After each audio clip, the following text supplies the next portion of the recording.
Got to say hi to Patrice O'Neill sitting in for Jimmy Norton today. Good morning. Good morning. Good morning, Patrice. Good morning. Good morning. Good to have you. And now we got to do the whole show we did in the office for everybody else. So much stuff came out in the office today. Just casual discussion. We just should have microphones in the office, and if it works, then that's how we should just start the show. Maybe we should just have mics on us all the time, and we never have to leave the house. We could just send in a DAT tape of everything we talk about, and they could play it, and I could sit at home. Because it never comes off like it was an office. Of course not. You're like, hey, let's talk about it. All righty. Hey, have you noticed? Trying to act now like we all haven't heard it, and it's just all awkward. Save it for the radio, man. And Yeah. you're like, hey, listen, I can talk. Yeah. I don't need to save my personality for the radio. Then you'd be like, hey. And you can't make the point like you did. Like, you can be brilliant 50 feet away in the office. You can be brilliant. You walk in here and get a mic on in front of you, and all of a sudden the same thing is, and the guy did the thing. The guy did the thing. Well, but I wrote everything we talked about in the office. Oh, you did? Madonna premiere, Michael Moore book Making You Smarter, AIDS versus bird flu, Saddam Hussein trial, Hurricane Wilma, home invasions, and some dude touching Patrice's chicken, and now he's a little worried. See, I got it all ready to go. See, you didn't even get that part of the story. Touching with the chicken. Patrice's It wasn't the fact that he touched the chicken that got Patrice all skeeved out. It was the fact that he touched Patrice's chicken, the raw chicken, put it in a bag, right, and then grabbed his other stuff with the same hand that now has chicken juice on it, which can give you salmonella. Oh, okay. And then puts that. What was your other item It that was he touched? it was like macaroni salad in All the right. cup. In the cup. So now you're going to grab the cup, and it's going to be on your hands. That's what I'm saying. And now you got the salmonella. These guys do this thing every day, and people aren't dropping from the salmonella. So, plus the fact that you go to Brazil and eat hooker ass. I don't eat hooker ass, dude. You used to eat hooker ass, but you're worried about a butcher touching stuff after he touched your chicken. This is something that Norton like spreads. It's like he wants everybody to be as pieces of crap as he is. Yeah. I go there with toys. You saw my toys. I go there because I know how evil I am. So I go there with safe stuff, with glass toys. Yeah. And I don't engage in third world booty hole, man. I don't have a death wish. I take high blood pressure medicine. I don't want to die. All right, so now you got a legitimate concern. I thought you were, licking hooker ass, and man. A guy that licks hooker ass shouldn't worry about what the butcher's touching. It's a salmonella, man. Chicken, that's salmonella. It does. Raw chicken. Some things scare you. Yeah. Like that guns might not scare you, but E. coli or raw chicken, things like that, undercooked pork. See, I don't mind undercooked pork. Really? That's trichinosis that gives you, though. Trichinosis, schnickinosis. I'll tell you the bad one: linguine in red clam sauce. Well, what'll that do? Well, if you were around my apartment Saturday morning, I would show you. Oh no! Oh, you had food poisoning? Oh my God! I was just showering from my ass. I was just my. Oh, you didn't throw up though. No, so that's not food poisoning. It was just a salad shooter coming from my butt. I love one of those. I don't mind. I don't mind that because sometimes I get stopped up, so it's like. I don't mind that. It cleans it out? Yeah, sometimes I like a little food poisoning. No. Yeah, you know what? my movements. You know what? You're very accurate. You feel so much lighter after the fact. Get it all out. It's a quick 6 hours of hell, and then you're like, whoa, I feel a little lighter. Colonic. Natural colonic. Thank you, no. Just keep it regular. All right, so the butcher thing. Now I'm with you, I guess. Yeah, I just I wasn't dangerous. I don't even think Norton was dangerous out there, man. He didn't. No one did anything dangerous. He said he had sex with one of these girls without a rubber. That to me seems a little dangerous. That is dangerous. It sounds, great on the outside because who wants to use a rubber when you're having sex? Nobody. Yeah, that's my thing doesn't work with one now. No. It's just when I put it on, it's like strangling it. It's just dead. Just choking the life out of it. Like, you know what I do when it's hard and I go, oh, it's hard now. So I try to just roll the condom on like, and just start until and then it just. No. Oh, really? Yeah. I got that. It's just. I got that noise for you. That's it. That is the sound of your dick just getting soft. That's why I don't cheat. I don't cheat on my girl. Not because I'm not a bad person. It's just you can't put the condom on. I can't, and you don't want to not use one. She caught me when I was with all this medicine, making my balls useless. Oh God. So it's like I gotta be connected now. Those things are awful. There you go.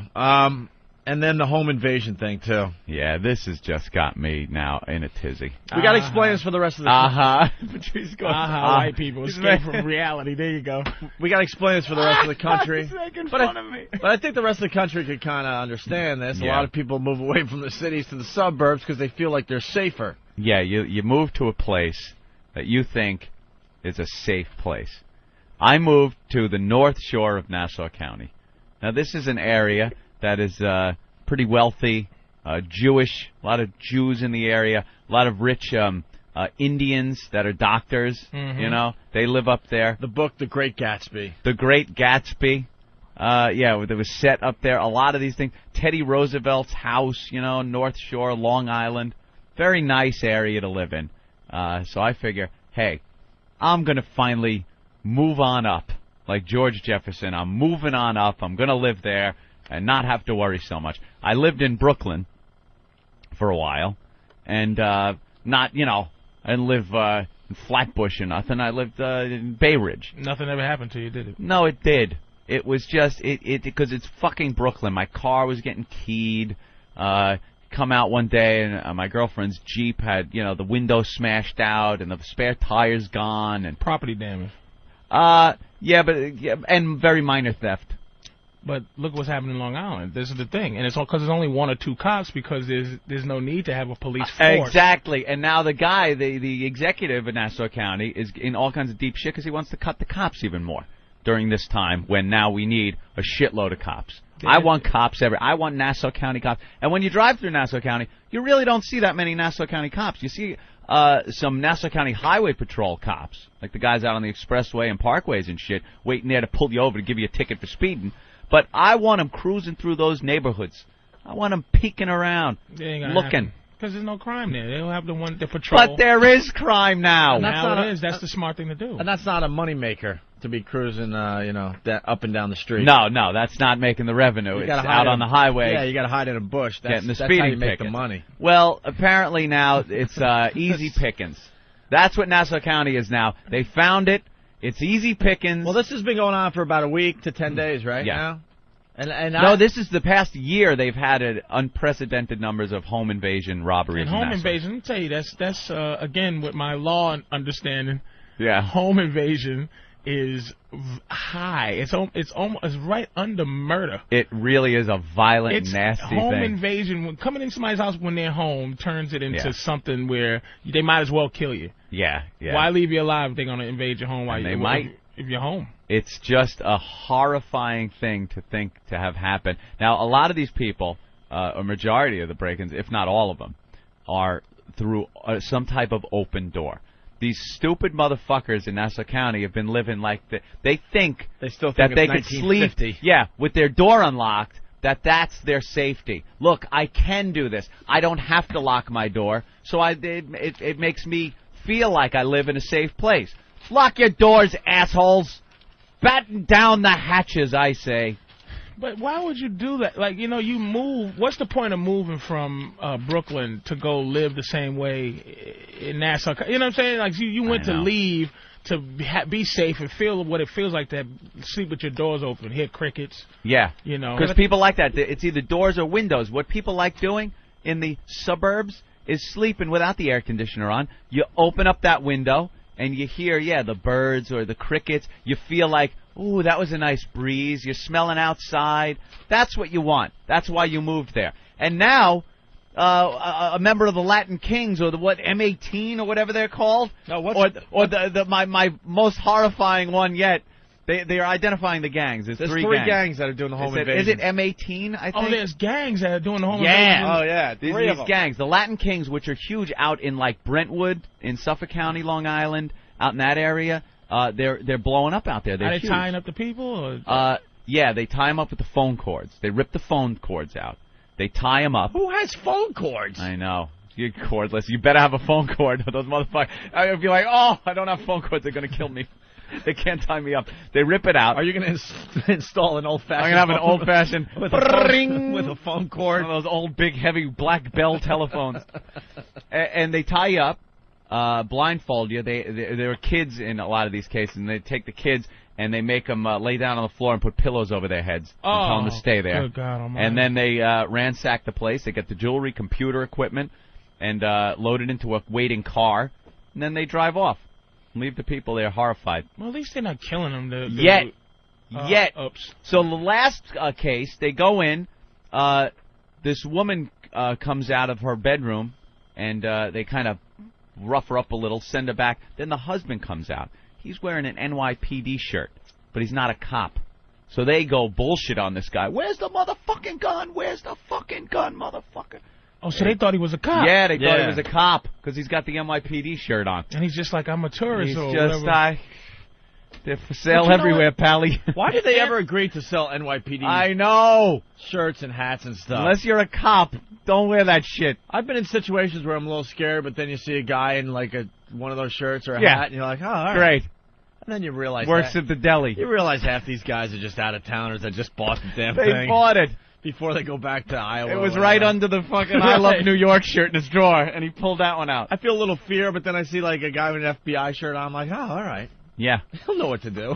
He's got it under control. No, he's just some plumber from fucking Yeah. Indiana. You look. Anthony kind of looks like he lives in a decent neighborhood, evidently. Yeah. You look like a mob union representative. You know, like you look like somebody like let's not get into any Like problems it should with be some trouble if something. You just look like trouble, man. You do. The Sicilian in me. You do look like trouble. But you like the city, though, right? Oh. Yeah, I really do. Hope he likes the city. Eventually, I'll move back out to the suburbs, get a house and stuff. But white people moving back into the city. Yeah, I really do enjoy the city now, finally. You know, I don't like the homeless guy, showering outside my window every night, but besides that, yeah, it's good. Oh, that was it, the third gang. The fat guys. The fat guys. The fat guys out of Manhattan are breaking in now. And I blame TV. Once again, I blame the news. Like you that. made a great point in the office. Because just before we went on the air, there's a new home invasion. Not the one you're going to read about in the paper today, a new one that they just discovered. They had a live shot from Long Island, Newcastle, and they showed a bicycle in a driveway from like a helicopter shot and said an attempted home invasion here. And the guy just, they thwarted it, the homeowners, and he left his bike and ran, took off on foot.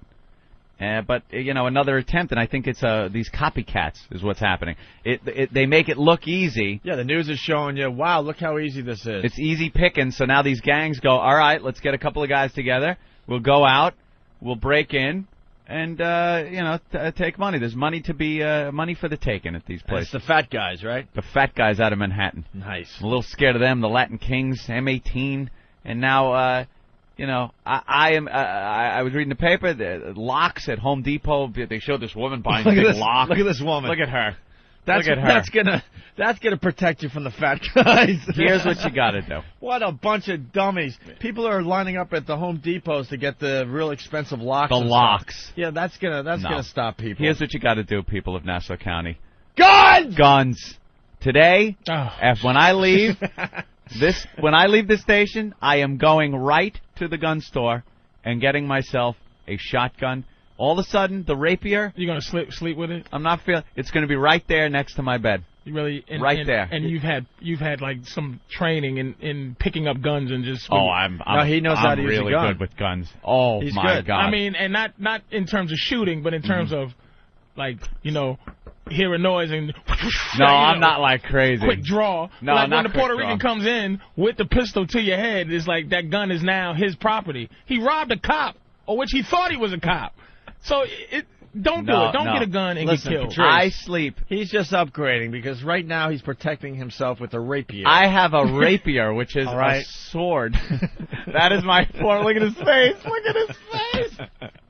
That is my home defense right now. I can't believe what a white guy you are. I Anthony, have man. a sword. He has a En rapier garde. with a protection for his knuckles. The M18 and the MS-13. Yeah. relatively new to New York. They're formed refugees from Salvadorian Civil War. They began arriving 20 years ago. Other games like Vatos Locos, Trevisos, and Vagos are even newer. Born as recently arrived Mexicans responded to harassment from older gangs such as the Bloods, Latin Kings, and Nietas. With time, the immigrant street corner crews have grown larger, more numerous, and more violent. Where are they at? They're out on Long Island. They're everywhere. Dude, they're out on Long Island, these guys. The Latin Kings are huge out on Long Island. But they can't just Look at this. Here it is. Home invasion. Oh, look at... Oh, what am I gonna... They have to stake you out or something. Like, they can't... Because just a mild-mannered, like, Mexican walking around without, like... being escorted somewhere is a suspect. It's like there's a Mexican in my area, so they're gonna call the cops anyway. Without that, here's their MO. They drive around these nice neighborhoods that are relatively close to the expressway or the parkway, and they cruise around slow at 3 a.m. And when they see a likely yard, something maybe that isn't seen from the street, not well lit, something like that, they'll check the doors. They'll check the garage. They'll try to get in through an opening like that. If they can't, then move on. Try to find another one. If they can, you're fucked. They're coming in your fucking house. I sleep with my... See, now you two said he's getting the shotgun and everything. When I sleep, the bedroom door has a lock on it. That motherfucker's locked. You got a panic room? I have the panic room bedroom. So if someone breaks into the house, they're going to then have to break into my bedroom. I'll hear something outside. That's when I pick up and level the shotgun. Through your wooden doors? Through my wooden doors. Through your wooden panic room door. Fucking Jodie Foster. There is yet to be a home invasion where they have hacked through my doors. 4 locks and an iron door in my house. Is that house, what you got? Absolutely. That's why I always live in apartments, man. I don't like creepy houses. I don't like... When I drive through Connecticut, it scares me more. See, I don't like the than apartments. the worst part of Brooklyn. There's nothing worse than that creaky echo sound of the stairwell fucking iron door that just waiting to be robbed or raped in an apartment building. Man. Oh, the elevator don't work. But look, wait a minute, though.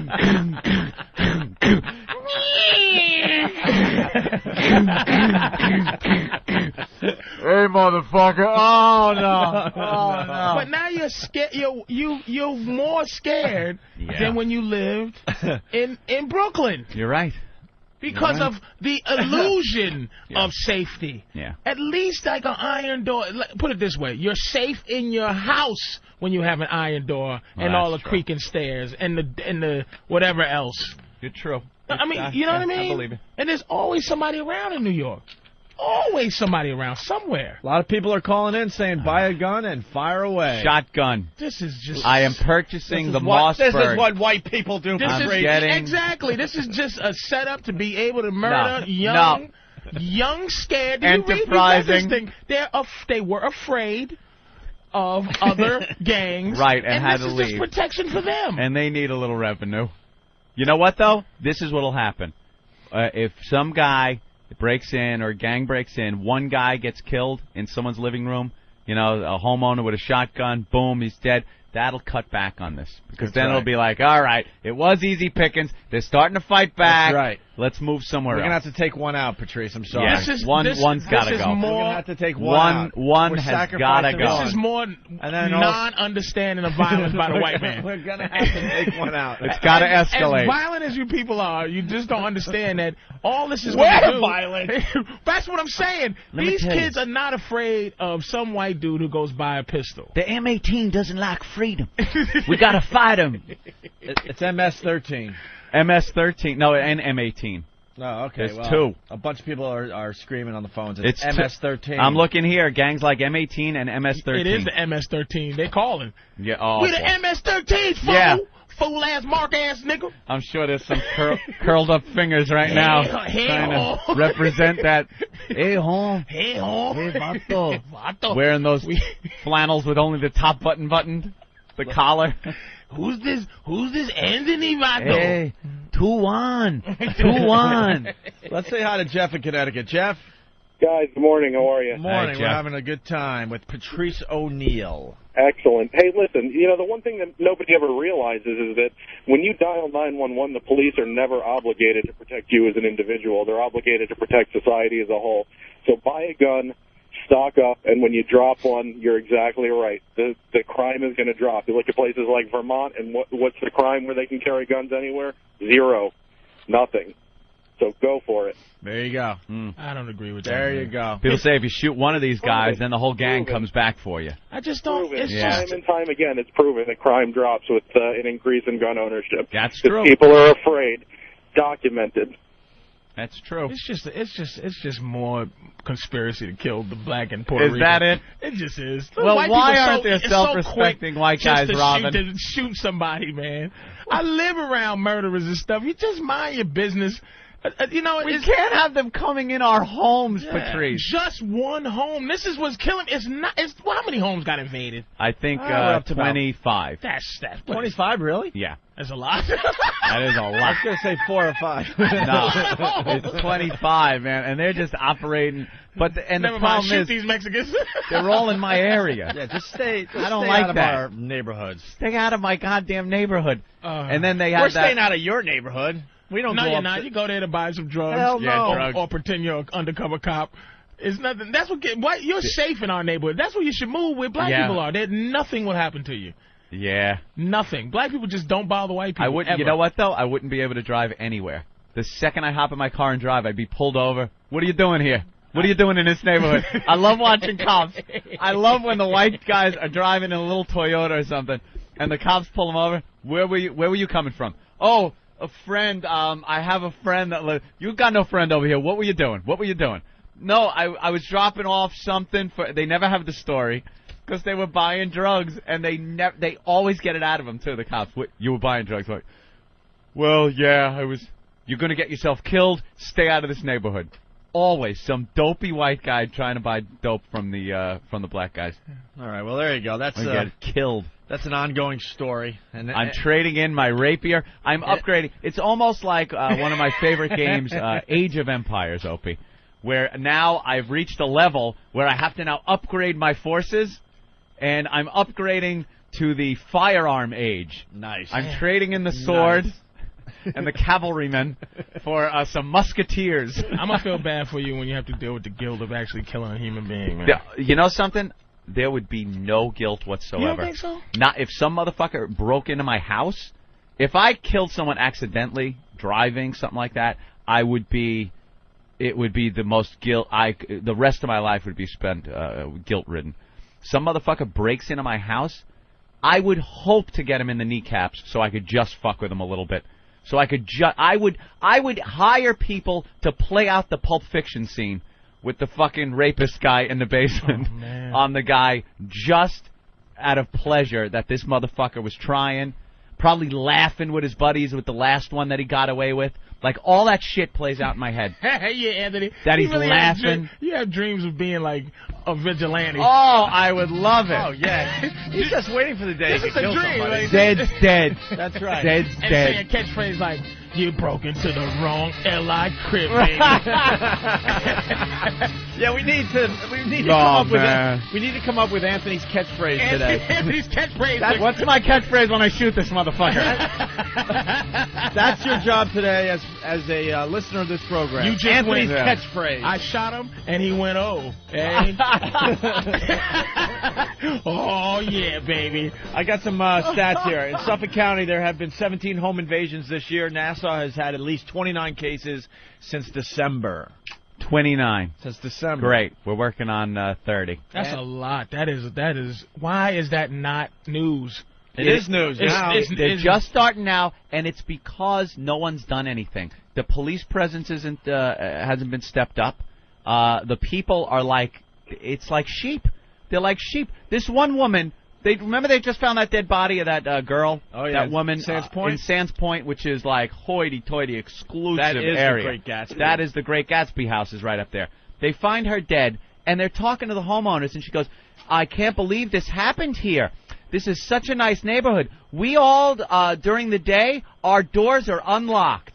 Yeah, fucking advertise, asshole. Get on the news and tell people your doors are unlocked every day. They're unlocked in Canada, evidently, you know. Yeah, evidently. I saw that with Michael Moore. Walked around and was able to open people's houses. We're going to get into the Michael Moore thing after the break. Yeah. That's a whole nother half hour, man. Me and Patrice were on the same page with that. Biscuit eater. Yeah, go ahead. Hey, you need to not worry about one of those Mossbergs. You need a Remington 1100. Really? Remington 1100? Why? Yeah, that's an automatic. You don't want to be sitting there trying to pump off shots. You need an automatic, you know. I can't be jamming, though. I can't have any fucking automatic shotgun jams. No, I take out a kneecap. I don't want fucking shell lodged in there. Nah, it's a Cadillac, man. Go with the Remington. Cadillac of shotguns? You know what? I tell you, one of your callers will call and tell you the perfect gun for killing a Mexican. You know what? The Beaner 4000, that'll knock his head. I need the Punisher. He picked a perfect day to be here. Oh, because yeah. if it was Bill Burr, it'd be just a bunch of white guys talking like this is normal shit. But you're gonna show us the other side. Patrice has the other side of it. Why are you getting a shotgun? Just let him come in and take some shit, tie up with a phone cord. Because they're kind of short, right? So sometimes you miss. If you get big holes in your gun, it'll miss those little sons of bitches. So you gotta get them little holes. Mexicans is short. What you need? See, they got an extra jugular vein in their shoulder nobody know about. We cut one open the other day like a frog. Found they got 6 jugular veins, one in the knee. Let's say hi to Kevin. Hey, Kevin. Hey, what's up, fellas? Hey, man. Hey, I tell you what, don't go to an automatic. Stick with a pump, because when you rack that shell up in there, it's going to make them shit their Exactly. pants. I enjoy the pump shotgun. They're more dependable than an automatic. More dramatic. And more dramatic. I love that sound. Movie drama. I love the sound. Sometimes you rack that motherfucker up, the people go running. Why don't you get a 30-30? Yeah. I was thinking maybe a 50 cal. Yeah. Oh, a lever action. Lever. Why don't you get I'm gonna get me a Winchester, a Buffalo Bill one? a 6-shooter that I could fan with my hand. Hey, should we do Pew pew pew. you guys want to do shootouts today? Take that, partner. Let's do shootouts today.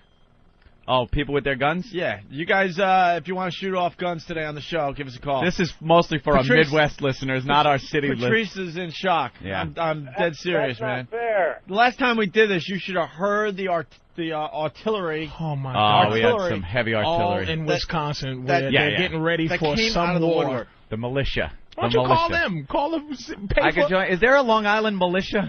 Is there a Nassau County militia? They're holding a luncheon this Friday, the Nassau militia. Pay for some of these guys from Wisconsin who's practicing for the end of the world and fly Come them up, over let them here. stay at your house. Let them bivouac in my backyard with Yeah. some tents. Look how excited we are today. I am so excited about getting a gun and the potential of one of these guys breaking in and me offing them. Someone is asking, why not a dog, Anthony? Why not a Ah, dog? dogs. First of all, the last home invasion, the people were initially alerted by the dog, but the dog did nothing. The dog barked. The woman got up and was accosted. But see, these people are planning this great because the area you live in, they know everybody has the little sissy dogs, Right. Yeah. and no one's gonna allow somebody to walk around with a Rottweiler. Nope. It'll be like neighborhood. Pressure to say, hey, no pit bulls, no Rottweiler. Any dog that have a use for that situation, they're not going to have it. My neighborhood is the watering hole with the zebras around it and the elk and they're just sitting there, and the tigers and lions and everything are just looking, going, this is some of the easiest shit we're ever going to get. And something's got to be done. You're right. The dogs that I see being walked around the neighborhood are Bichon Frisés and little Yorkshire Terriers. It'll be more police that if your Rottweiler attacks a poodle in your neighborhood, it'll be more police than this home invasion. Yeah. And if, like you said, there's some rich Indians and stuff, let's be honest. You know what I mean? Yeah. How many white people get home invaded? These guys are genius, man.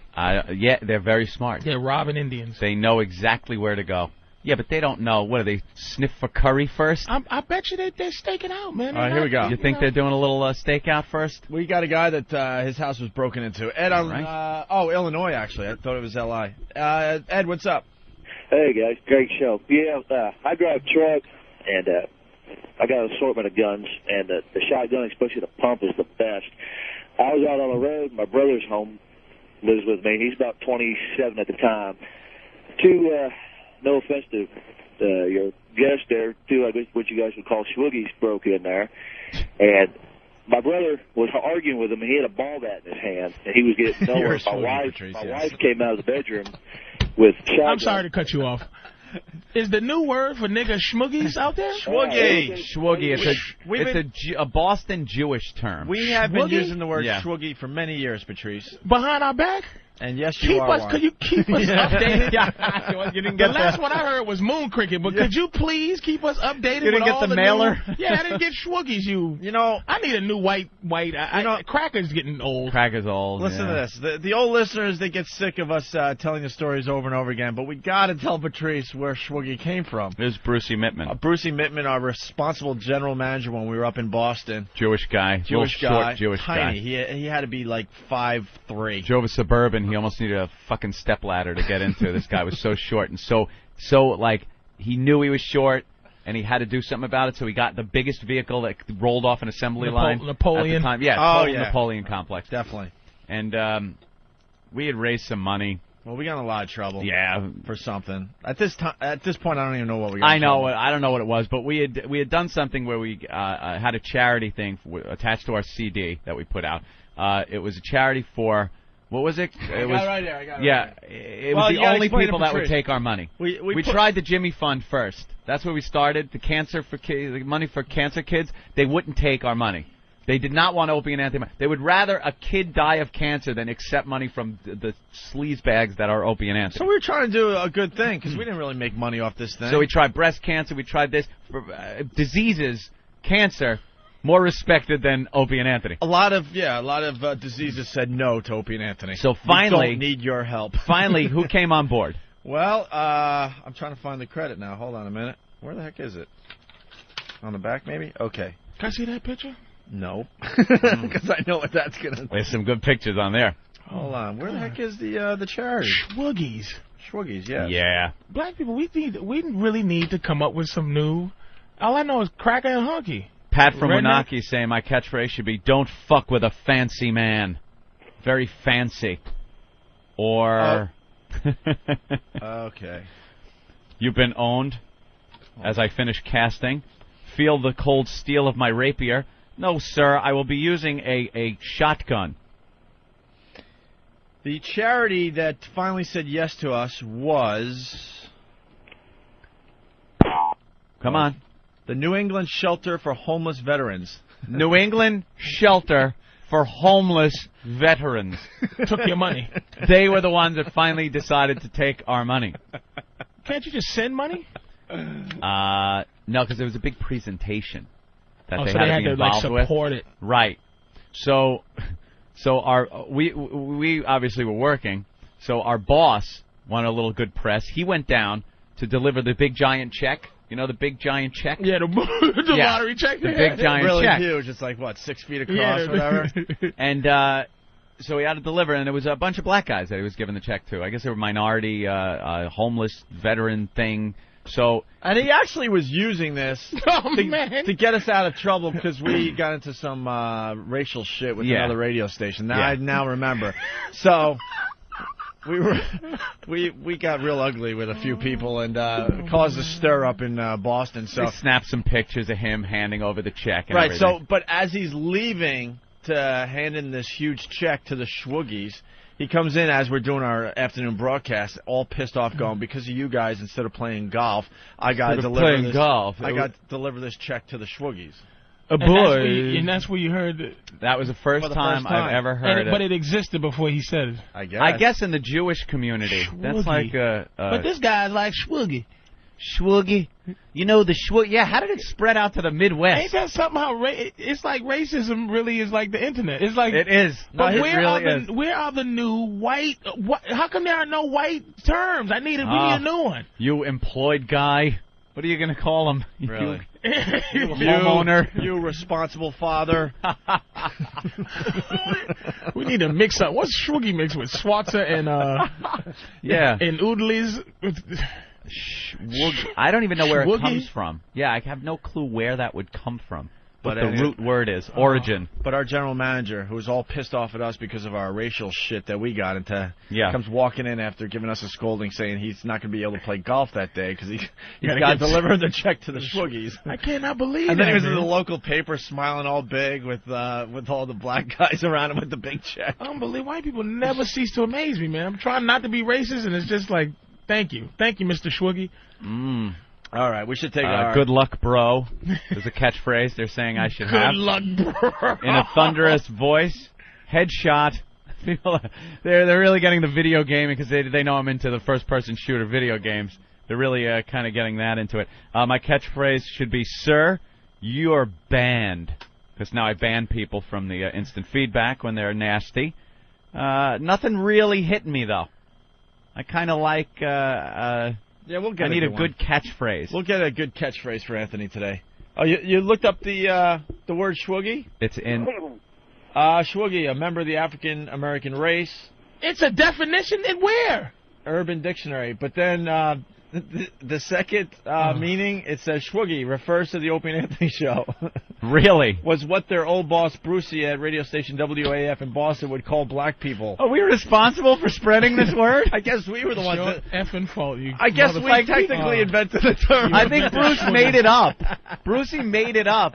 And then we just, through the power of radio, have spread it nationwide. And then it's used in a sentence. Boys, did you see that Schwoogie stealing that car? Someone said it's a Yiddish word for shadow. Oh. All right, whatever. So, let's say hi. One more call before we go to break. Tim on Long Island. Tim? Yeah, what's up, man?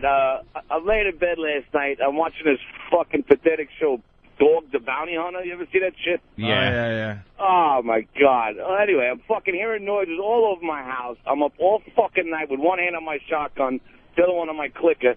I didn't get any fucking sleep last night waiting for one of these maniacs to break in my house. Yeah, now every noise you hear outside, I got a fucking raccoon that fucks with the garbage behind the house, and it just scares the piss out of me. You hear something like rattle around and go, oh, here it comes, it's going down. And there I go to my sliding glass door around back with the rapier sword in my hand. Like, it's hilarious how, like, I'm deathly afraid of white guys like that guy that just called it. Like, it's just, those white guys seem to be the most dangerous people I've ever, you know, these fucking guys where I fucking there. And I thought that was Long Island. I didn't think Long Island was full of, like, citizens who really, like, you know, should be nervous. I thought it was just a bunch of Italians and like, a fucking guy with the thingy-majiggy. Certain areas. Nervous, because if I see you in my neighborhood... Jesus, listen to that. I'm on the radio trying to entertain this guy. How fucking you come into my fucking neighborhood, huh? You better fucking book Billy Burr, you mother... guy, pull your eyeball and shit. You better leave my neighborhood and go to Howard Beach. They'll fucking treat you better, motherfucker. All right, let's take our first break. We got Rich Voss, who's going to join the program as well today. Rich. Patrice O'Neill in studio. As we go to break, something from our Demented World CD. What the hell? Wow. We'll do that today. Check this out. Yeah. We're back with the Opie and Anthony program. It's Whip 'em Out Wednesday. Get the WOW stickers on your car. I'm telling you, you got to be in it to see the boobs as you're driving around. That's not quite a good slogan there that you just spit out. I know. You got to be in it to see some boobs. I was going to say, you got to be in it to win it. That's taken by the lotto. I understand that. But you are winning. If you're driving around, you got the WOW in the back of your truck or car, yeah, and all of a sudden a girl flashes you, you're definitely a winner. Uh-huh. You're definitely a winner. And then I hear from some of the guys, they get all bitchy because, you know, the set wasn't that good. Uh-huh. Even a bad set of boobies is good in my eyes, right? Yeah. For the most part? Exactly. You want to see them good, bad, doesn't matter. Catchphrases for Anthony. Oh, my God. Pat from Menaki. How do you like them apples? That doesn't sound very strong. All right, we're trying them out here. I don't like that one. Stephen S. from Bayshore. Ant, yell out, you damn dirty ape. Oh, Jesus. Then Patrice comes running in. Oh, boss. Jeff from whackbag.com. I think this is the leader right now. Yeah. Tell Groucho Anthony says hello. The Groucho reference. Alan from Philly. His catchphrase is Pacino plus Anthony plus Samuel L. Jackson, and it is, say hello to Mr. Wizard, motherfucker. Ugh. Did I write that? And Mike from Winchester, Virginia. Ant's new phrase, you lose. Good day, sir. I like that one. Elmo, your brother checking in. Uh-oh. Says, Ant's catchphrase, Sir, freeze. My finger's on the trigger. Culprit replies, huh? I'm confused. Your what's on the trigger? Goofing on the fact that I say finger differently than other people.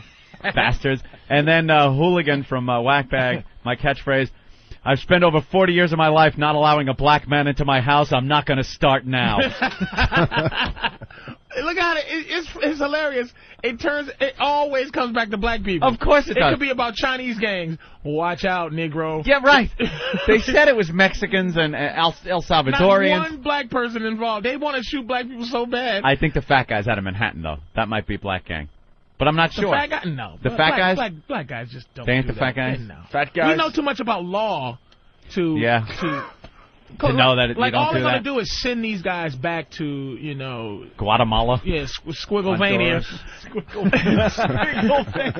Swoogieville, and it's like black people want to stay, so we know the crimes to commit. Right. You know what I mean? If we could figure out a better hustle than drugs, black people wouldn't sell drugs, man. Yeah. You don't want to go to jail and want to be dead. But these people are going back to the third world, man. Definitely. Yeah. That's all that's gonna happen to them. All right, let's go to Dave on Long Island. Go ahead, Dave. You got a catchphrase for Anthony? Yeah, how about, excuse me, sir, please prepare to be corrected. Punching out. You have been corrected. And he wanted out fast. I don't know if I could trill, though. I like that, though. Roll the R like that with a shotgun in my hand. You'll I might be be too a little nervous. I might be shaking. You've correctly did. What? I would be a shaky mess. You think you'd be the guy, like, racking another round. You want a little more? You know, you'd be, Dick, call the police! Your 911 call, you want it to be this. Yeah, cops. Send over a couple of guys, and you better send a body bag. I'm feeling a little pissed. Yeah, and then meanwhile, it's... Send the car! Sir, my shot is bleeding! Sir, calm down, sir. It's bleeding! Send the car! Sir, calm down, sir. I'm trying to be okay. Sir, what's going on, sir? Oh my God, someone broke in! Sir, broken where? Sir, broken where? Sir, please, sir, where are you calling from, sir? Where are you calling?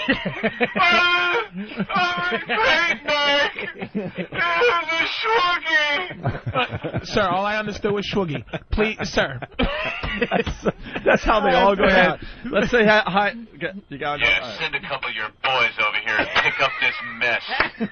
I don't know, you might want to leave the police at home. Just send the garbage men. I'll put the trash out back. Yeah, you want to be that cool guy and you're... Went off the gun thing! That was his crime! Fucking ass. Let's say hi to Eric. Eric, he has a shotgun for you. All Anthony. right. Eric. Good morning, boys. Hi. Morning, Eric. Anthony, I got a shotgun I'll work you a really smoking deal on. All right, what is it? It's a Mossberg pump. Mm-hmm. It's got the extended magazine on it, so it holds 7 shots instead of the normal 5. Yeah. It's got a pistol grip front, I like that. pistol grip rear with collapsible stock. Folding stock. In Amen. video games, they always hold 8. Yeah, right? It's got a. You're right. It's got the, it might be an 8-shot. I don't remember. It's sitting in my closet, and I haven't touched it in about 6 or 7 years. Jeez, where do you live? Yeah. Paradise? No, actually, I live in Colorado, and I've got several handguns that I would prefer to use. Yeah, so would I. Eric, hurry up, Eric, because we got a guy that wants to do a shootout. I don't want to lose him. All right, it's got the barrel cover, and it's also got the mount for either a flashlight or a laser sight. All right, sir, email Steve at foundrymusic.com, and he will get back to me. All right. I'm serious. Okay, yeah, I will. I'll send you a picture of it when I get home tonight. Thank you, sir. Thanks, Eric. That's cool. Anthony's buying an illegal gun. Why not? Live on the show. That's smart. You're able to buy guns like that. I know. Yeah. Scott, New not York. handguns. Yes. Good morning, boys. Good morning, Patrice. Good morning. And Rich Voss joining the program. Oh, and Rich. Good morning, Rich. What's happening? Nothing. You boys wanted a little shootout this morning. Yeah, where are you? It's beautiful, sunny Cortland, New York. Cortland, New York. Okay. Yes. And what are you toting? Well, we got the whole myriad, starting out light with the 22 and then working you all the way up to the 12 gauge. 22 is like a cap gun, my friend. Well, let's start with that though, just so we have a reference point. All right. What are you shooting at? You can hear everything all right. So, you ready? Yeah. What are you shooting at? Just a target. Picture of a rabbi. Why don't you just shoot it straight? Why don't you just take a chance, shoot it straight up in the air? No! Why not? Could hit somebody. For miles. Just shoot at a tree. All right. Okay. Ready? Yeah. Oh, my God. That great He sound. unloaded it, so that means he knows how to Great get sound. Oh, God. I love guns. He unloaded it. Hey, is it illegal to get a shotgun? Or do you All right, no. so you got that okay? Not in New York City, you need a permit to get even a long rifle or a shotgun. Can't you go into Kmart like in Jersey and just pick one? Move to the paradise of upstate Once you New bring York. it into New York City limits, you're in trouble. Right. You can buy That a was a shotgun 22. outside of New York City. You can buy a shotgun or a rifle, but for a handgun, you need a license. All right. Was that an automatic or he was squeezing the trigger? What kind of gun was that? Semi-automatic, so that's just me squeezing the trigger every shot. And that was what, a 22? That was a 22, a Ruger 1022. Oh, Ruger 1022. What, a rifle? Yeah. Yeah, I love that one. It's That was semi-automatic. Semi-automatic? Wait a Got minute. a 10-shot clip. Correct. Yeah, I love that gun. Wait a minute. So wait, if he has to keep pulling the trigger each shot, that's semi-automatic? Semi, yeah. Yeah. So what's underneath that? All right, so the next one I got is All right. Here we go. Go ahead. Here we go. 32 caliber pistol. 32. Listen to this. Little Saturday night special. Go. You know how many Sicilians heard that right before they just joined the great unknown? Little 32. I love them. That's the snub nose. That's the famous one there. Yeah. Right? Like Yeah. with the pearl handle. Yeah. Pearl handle. Yeah. Nice gun. Oh man. Not very accurate, but you don't need to be very close. That's just scary. Next one is kind of the law enforcement special. It's a Smith & Wesson 40 caliber. Oh, nice.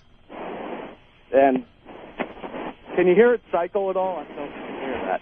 Now is that instant death? Is that last one instant death?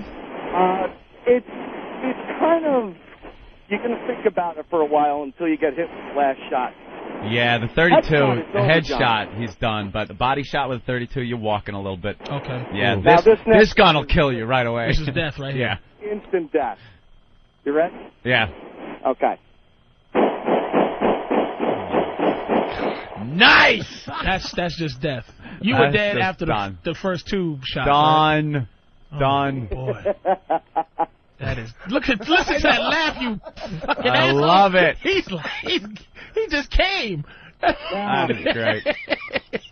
That is fantastic. Now we've worked it up that far. The next one is the Dirty Harry. It's the Smith & Wesson Model 2944 mag. Make my day. 44 mag. The most powerful handgun gun.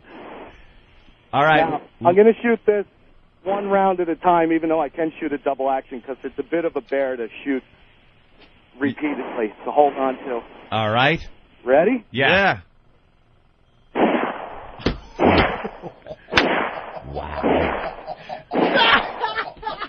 That's death. Oh, I love That it. is right. That is through your. That is death. That is a fantastic sound. Now, do you hear that as you're getting shot? Like, is that? It all depends on Is where that- he's shooting you. I don't In think the you ever kneecap, hear it. In the kneecap, you're hearing that. Yeah, that's true. Which is the one that blows a big hole out of your back? That's That my one. hunting pistol. What's that? Now, this is pretty much my turkey hunting shotgun. This is a Remington 1187 semi-automatic. Semi-auto. Okay. Uh-oh.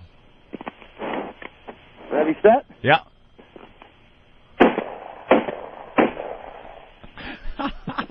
Is that like, what is that shape like? Is that like a That's Glock a thing? 12 gauge. No, that's a 12-gauge shotgun. That's a shotgun. Just, yeah, pull the trigger as fast as you can pull it. There's the And then, shotguns. just for Anthony, because I know how much you love your pumps, Yep. we're going to go with the Remington 870 pump. All right. 10 times better than that Mossberg. You're Better than thinking that of. Mossberg garbage. He likes the Remington. This guy's a Remington man. Yeah. Let's hear it. Did you hear it cycle? Oh, yeah. Okay. Ready? Yeah.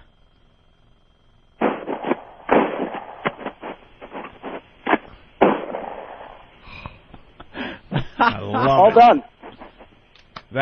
Bravo, sir. That's real. See, it's not even fun to listen to it when it's real. You rule. Like, it's so real. It's like like Guy's it's pumping missing some lead. bass. It's missing the bass of the movies. Right. The shotgun is like boom. Yeah, boom. That's the real That's shit. like real death. There is no substitute for the real thing. What's left of a turkey after you Thank shoot you, it with that? Scott. You're welcome, boy. That's All right. Yeah, he shoots a turkey with a that. 22. I know. With the first one, bat, bat, bat. Delicious. It's a little feathers flying. Someone saying my catchphrase should be, stand back, sir. I'm a level 72 wizard. I don't think that would really put him off too much. Well, there's a couple more coming in. Oh, my brother again, catchphrase, welcome to the fucko list.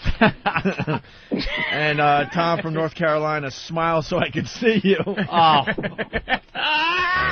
More black people, will you? More black people. What is wrong with these? Did you have somebody break in your house or something? No, but Nassau County home invasions are up like crazy. I changed every lock on my door because, and I bet none of you guys do this. What, Rich? When I go drop my car off at the airport or in these parking lots, this and that, I was driving home and it hit me. These guys have my keys and my address. They could just go make copies of it, of the keys, and they have my address from the registration. And how hard is it for them to break? You pull your car in the airport, they go, when are you coming back? 2 weeks. Well, they would wheel up to the stately Voss Manor and unload your antiques. It doesn't matter. They don't know what I own, okay? But you know what? He builds all his own furniture, and Yeah. You are How do they have overly your paranoid. Am I How do overly they have paranoid? your address?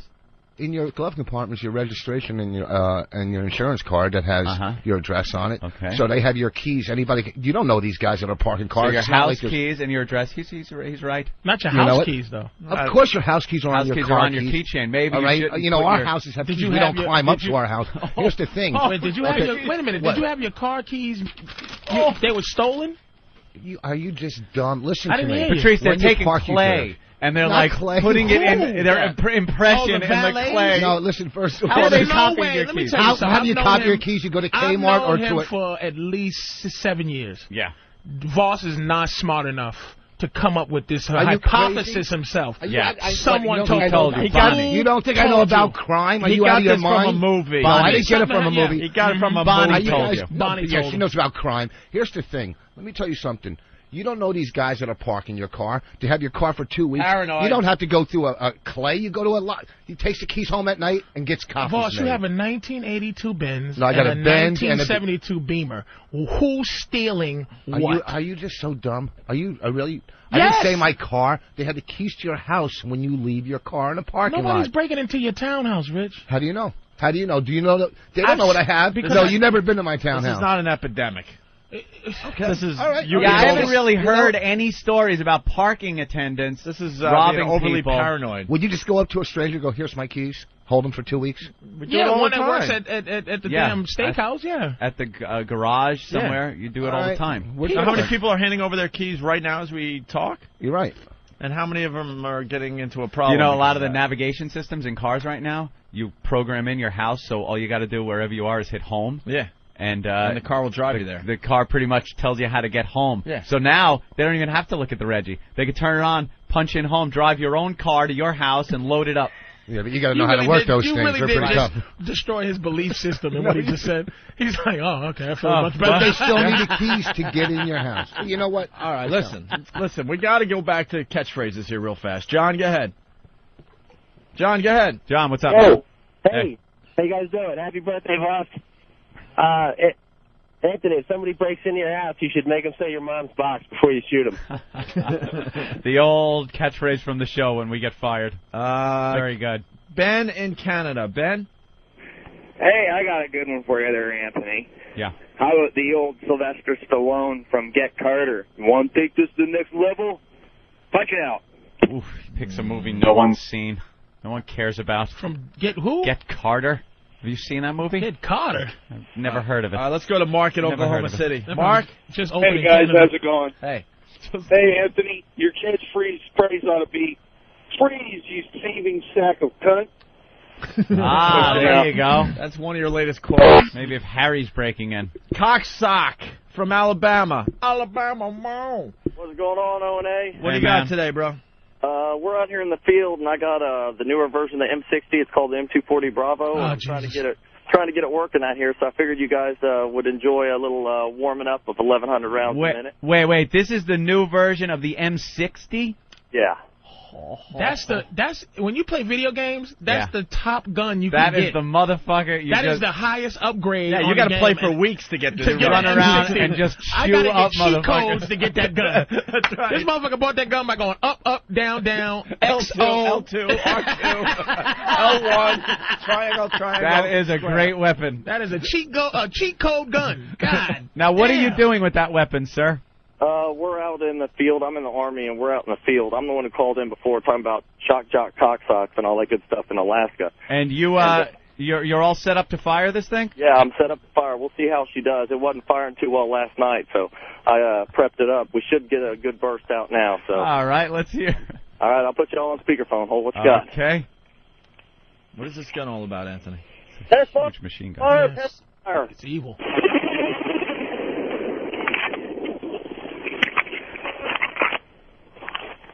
How was that, boys? Hello? Wow, it really, I wasn't able to hear it on speakerphone very well. Why don't you just lay the phone down? Yeah, that might work a little and better. not put it on speakerphone. All righty. Yeah, because... Well, we're out in the middle of the train there. You're probably not getting too good of a signal out here. So. No, the signal's fine. Yeah, the speakerphone might have messed it up a little bit. Speakerphone screws it up. Yeah, try it this way. We've had luck in the past. Just lay the phone down. All right, hold 1 second. Hey, give me another 4 or 5 rounds. And the bullets are about as long as, like, fingers, man. Well, if they're my fingers, it's not going to hurt you. Got to reload some ammo. All right. And he's in the army. This dude is like, this is official? Yeah. Look at Patrice. It's not official. Yeah, there's a car missing 3 wheels. Oh, you right crazy. next to Yeah, the Aryan Army.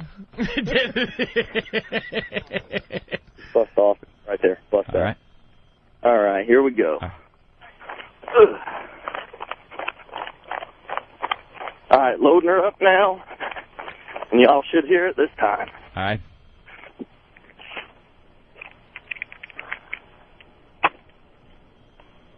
Test fire, test fire, test fire.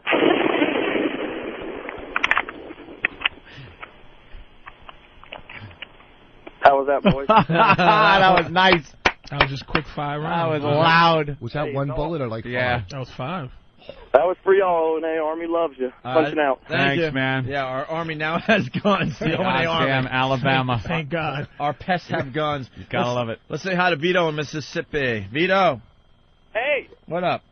I was wondering, hasn't Boss ever heard of a valet key? Yeah, I guess we should have mentioned that to you. What's that? Oh, yeah, I never use that. Valet key. Yeah, but that would take your paranoia away. I still would have my house keys in my pocket, though. All new cars come with valet keys. Yeah, but Valet keys, you can't get into the glove box where all your info is. Well, they can still get in, but they won't have your house key if you have a valet key. They don't have your house key. No, some of these cars that you give them the valet key and it only starts right. You can't get in the glove box and stuff. Yeah. You hear what he said though? Some of these newer cars. Yeah. The newer cars. 1983 and a half. Even my Chevy Mercedes-Benz. Silverado Yeah, has that's a valet key. Is that what you're driving these days, I boss? got a 98. I got a 98. Yeah, 98. Oh wow, 98. Well, I bought it in 99. I'm sorry Very that nice. it's still On NBC for a while. Oh, okay. That's very impressive. Is it? It's not bad. 98. Jesus. With pride. And I got a new BMW. That's all right. That's not. I bought a car back in 2001. I can't wait to get rid of it. You're It's a wearing piece your of little shit brother's now. shirt, and you're talking about Dude, cars. I know it's a tight shirt. I just Tight. got It's a high water shirt. Look, it looks like you got an altar top. I took out my fall clothes today. I didn't realize that this fucking shirt shrunk. I'm acknowledging it. It stinks. And I was the one who set you up, so go fuck yourself. Yeah. I was in the bathroom like, yeah, I know my shirt's tight. And you go, yeah, it really is. I'm I like, didn't yeah. realize it. I set you up for the show. How about this for a catchphrase? Motherfucker. Hoo, you're ripping me off. You shoot him. All right, we should get into other things. We could. We got the chicken fucker audio. Yes, we You want to love do this the real chicken fast? Fucker. Oh shit. Yeah, sure. And then we got to talk about Hurricane Wilma. We got to talk about Saddam on trial. We got to talk about Michael Moore. Yeah. That'll be fun. Have you heard the chicken fucking audio? No, man. You guys are saying that. Yeah, about this Well, guy. we had a German guy translate it for us. Only in Germany. Only in fucking Germany. Here's a guy.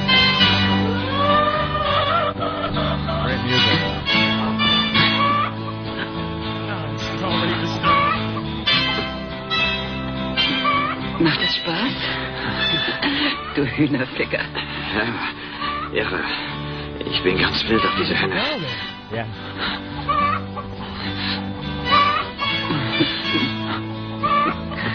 See if we can tell when the chicken gets it.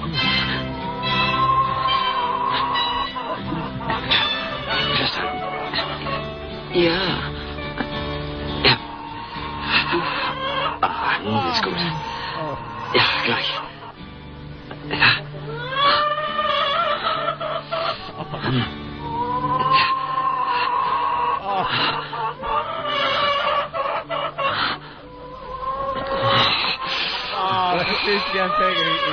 Patrice is really an animal lover. Patrice is really an animal lover. It's hilarious. The chicken sounds like it's crying. Yeah. That was in Germany? Of course it was. Well, first they ripped out his gold fillings, then they fucked it. What's wrong, Patrice? That's what it sounds like, too. That chicken was hiding in an attic for a while. And Like, that would have been hot if it was like a girl doing that, like a human being. Yeah. If a girl but was it's a chicken. Oh, God, the poor chicken. So we have the translation, Anthony? Yes, we do have the translation for the chicken fucker. Where And the is girl, it was hot hearing the girl. Like, it's always hot like when women are creepy. Like that. It's like a creepy chicken in there with a chicken. And Yeah, she's like, watching the guy yeah, fuck the chicken like, and getting off on it. Like, yeah. Creepy girls is like, turns me off for some reason. She's in there. I don't want to hear about the chicken getting popped, but, Yeah. but the girl is like, oh yeah, The translation is, the woman says, "Is that fun, you chicken fucker?" Oh. The man says, "Yeah, I like this chicken a lot." And then the man, with some sounds in the background, because of the background noise, "Is that hot?" And the woman says, "Yeah." And the man goes, "That's very, very good. I thoroughly enjoy this chicken." Does it have anything what the chicken's saying? Is the chicken good? The chicken's going, "Holy shit, I got a fucking dick up my ass." The chicken's like, "Please fry me." Please Parmesan me. I'd rather be Parmesan, motherfucker, than fucked in my egg shoot. How small is his cock that he can fuck a chicken? I don't know. I don't know how big a chicken is. They figured this out in Germany. Yeah, so. Chicken pussies. Was the chicken like the chicken was in boots hanging over a cliff?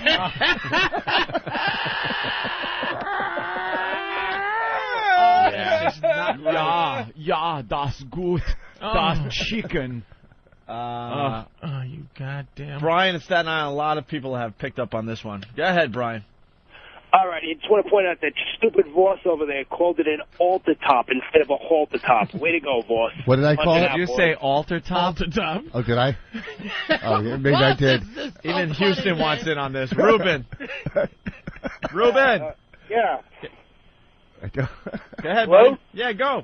Yeah, did Voss just say that Opie was wearing an altar top instead of a halter top? Oh, Jesus. These fucking guys don't miss anything. Oh, before the mics came on, Voss referred to, he was trying to describe, I guess, how clean, relatively speaking, Bonnie's act is to some other comics. So he goes, compared to some comics, she's a Mother Mary. She's the Virgin Teresa. The Virgin Teresa. Doesn't Paul McCartney sing "Mother Mary Comes to Me"? Speaking words of wisdom, right? Who's Mother fucking Mary? She's like Julie Magdalene. When you use it in that context, it's either the Virgin Mary or Mother Teresa. Does Not he say Mother when Mary. Mother Mary comes to me? Yes, he did. Okay, so who's Mother Mary then? All right. Well, who else are you going to throw in there? Lovely Rita Mita Maid? How does she feel about Bonnie's act? He's like saying Mother Mary is an actual person. Yeah. No, I know a Mother Mary, and she's a good person. It might have just been a nun or something. It fit in the fucking lyrics when he was writing. That's what I'm going by. I go by all Beatles songs. Yeah. All right. Paperback writer. Anthony, remember the JetBlue, that crazy landing? Of course. With the landing gear that was sideways. You think it was classified as a crazy landing? It was insane the landing. FAA just wrote it in big crayon. It was a wacky landing. And they spelled crazy with a K. Right. The And guys they close the files and put it where they put the Lost Ark. Like, crazy. Yeah. Motherfucker wheeled it. Crazy. Wheeled it into the warehouse. That landing was crazy. And he landed it right on the line. You saw that, right? Why isn't that guy like he should be on TV every minute? Like people going, thank you. The shit. Thank you. Right. thank you for, like, we're not dying. Can you imagine that? And they were watching it on TV. They were and watching it on TV, the whole deal, man. Gears completely Did he make sideways. it onto Letterman? Letterman usually takes guests like that. I hope he did, man. That guy. Actually, I don't think the guy did anything after that. I think he He had got a a car quick interview. accident. Did a quick interview, and that was it. We haven't heard from that pilot. No. But the audio's finally coming out. Oh, it did? Yeah, we got the cockpit audio of that landing. Oh, that was great, man, that landing. Not great, but... Cockpit audio. Oh, hold on a minute. Kirsten from Boston, go ahead. Yeah. Hey, guys, how are you? Good. Boss, you're quite the idiot. Paul McCartney's singing about his own mother. How do you know that? I know that. I've heard it on the radio. I've read it. It's just like most Yeah, people well, that's know. who I was talking about when I was And- talking. Oh, I said Paul Well, McCartney's shut mother. up. You didn't hear All right? She knows. She listens to Breakfast with the Beatles. That's right. You didn't hear him sing, "Hey, Jill." I wouldn't be surprised if I did. Punching out, boys. Thank you, Kirsten. Let's say hi to Matt and Philly. Hey, Jew, get a tattoo. Hey, Jew. What's up, Matt? We'll take a bad word and make it worse. We member.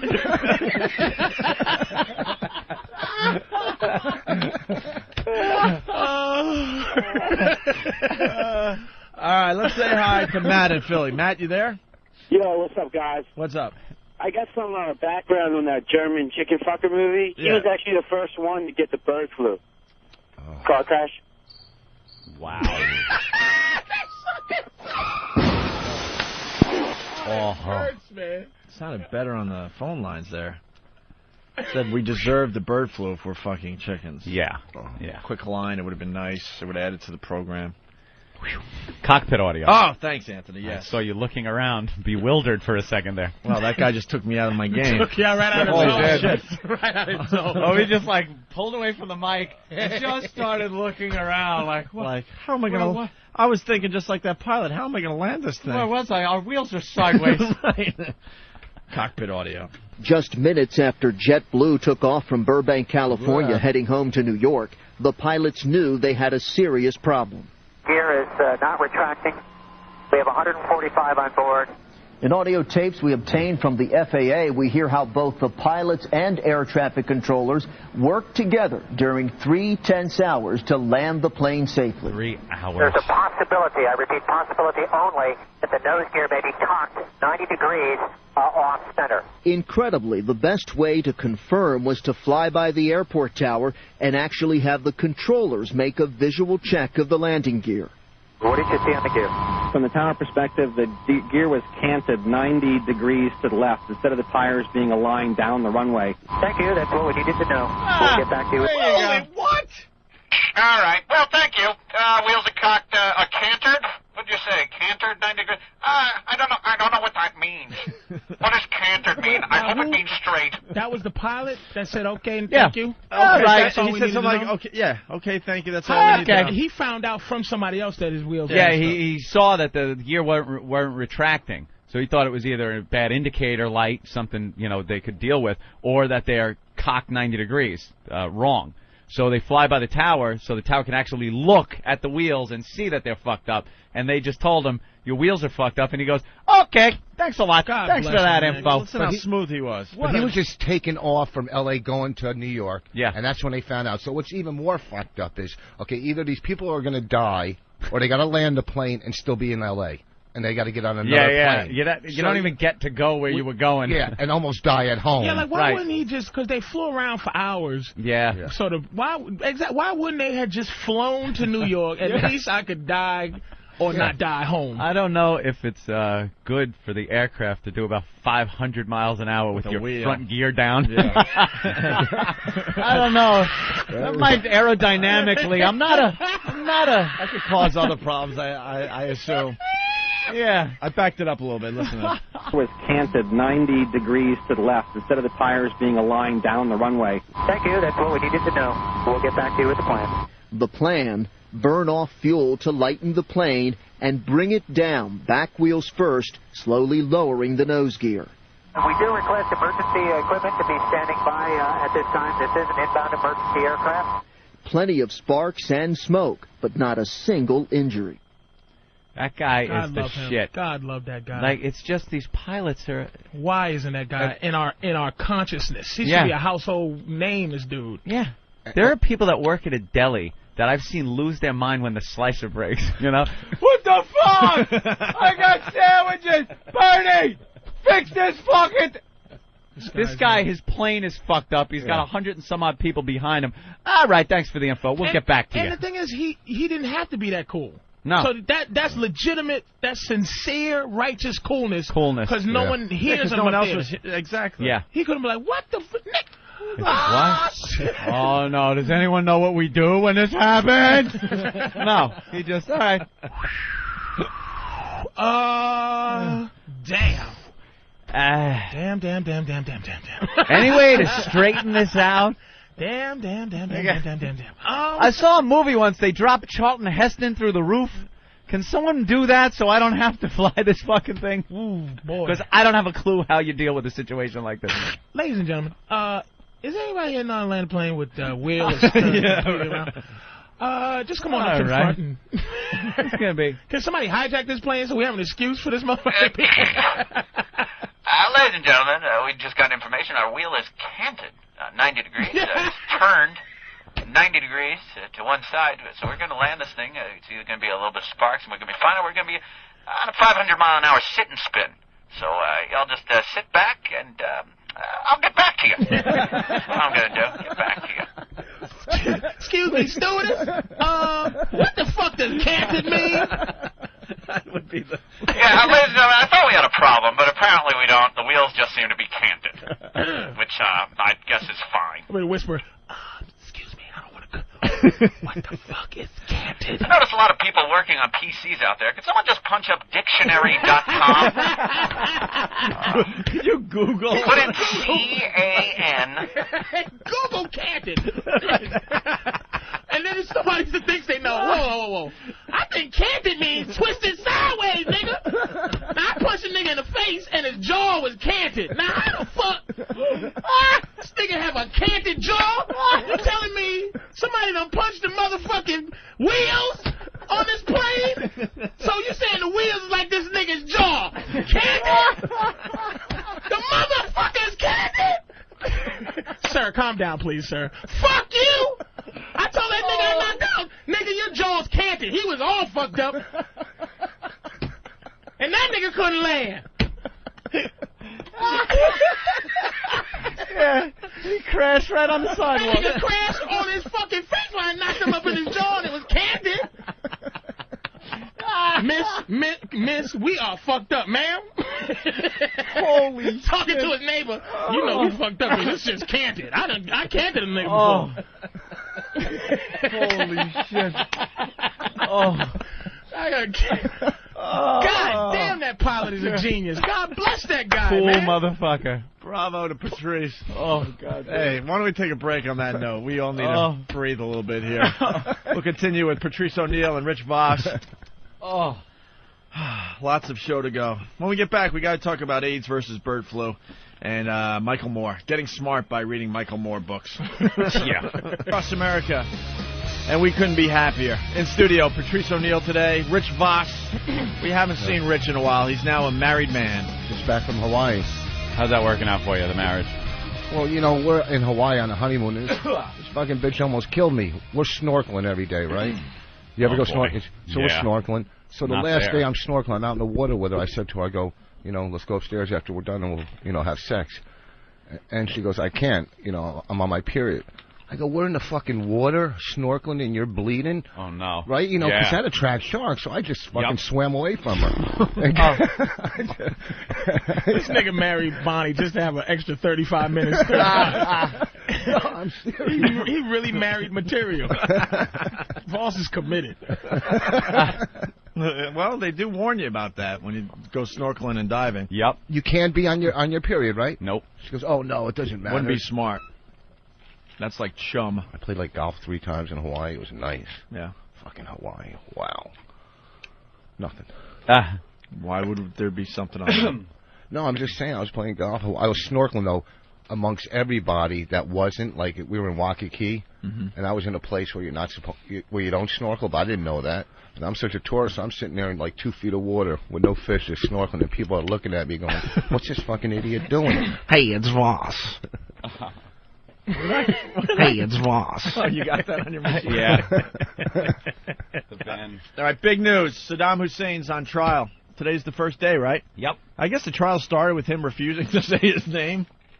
He's not cooperating. Was that at true? all? At all.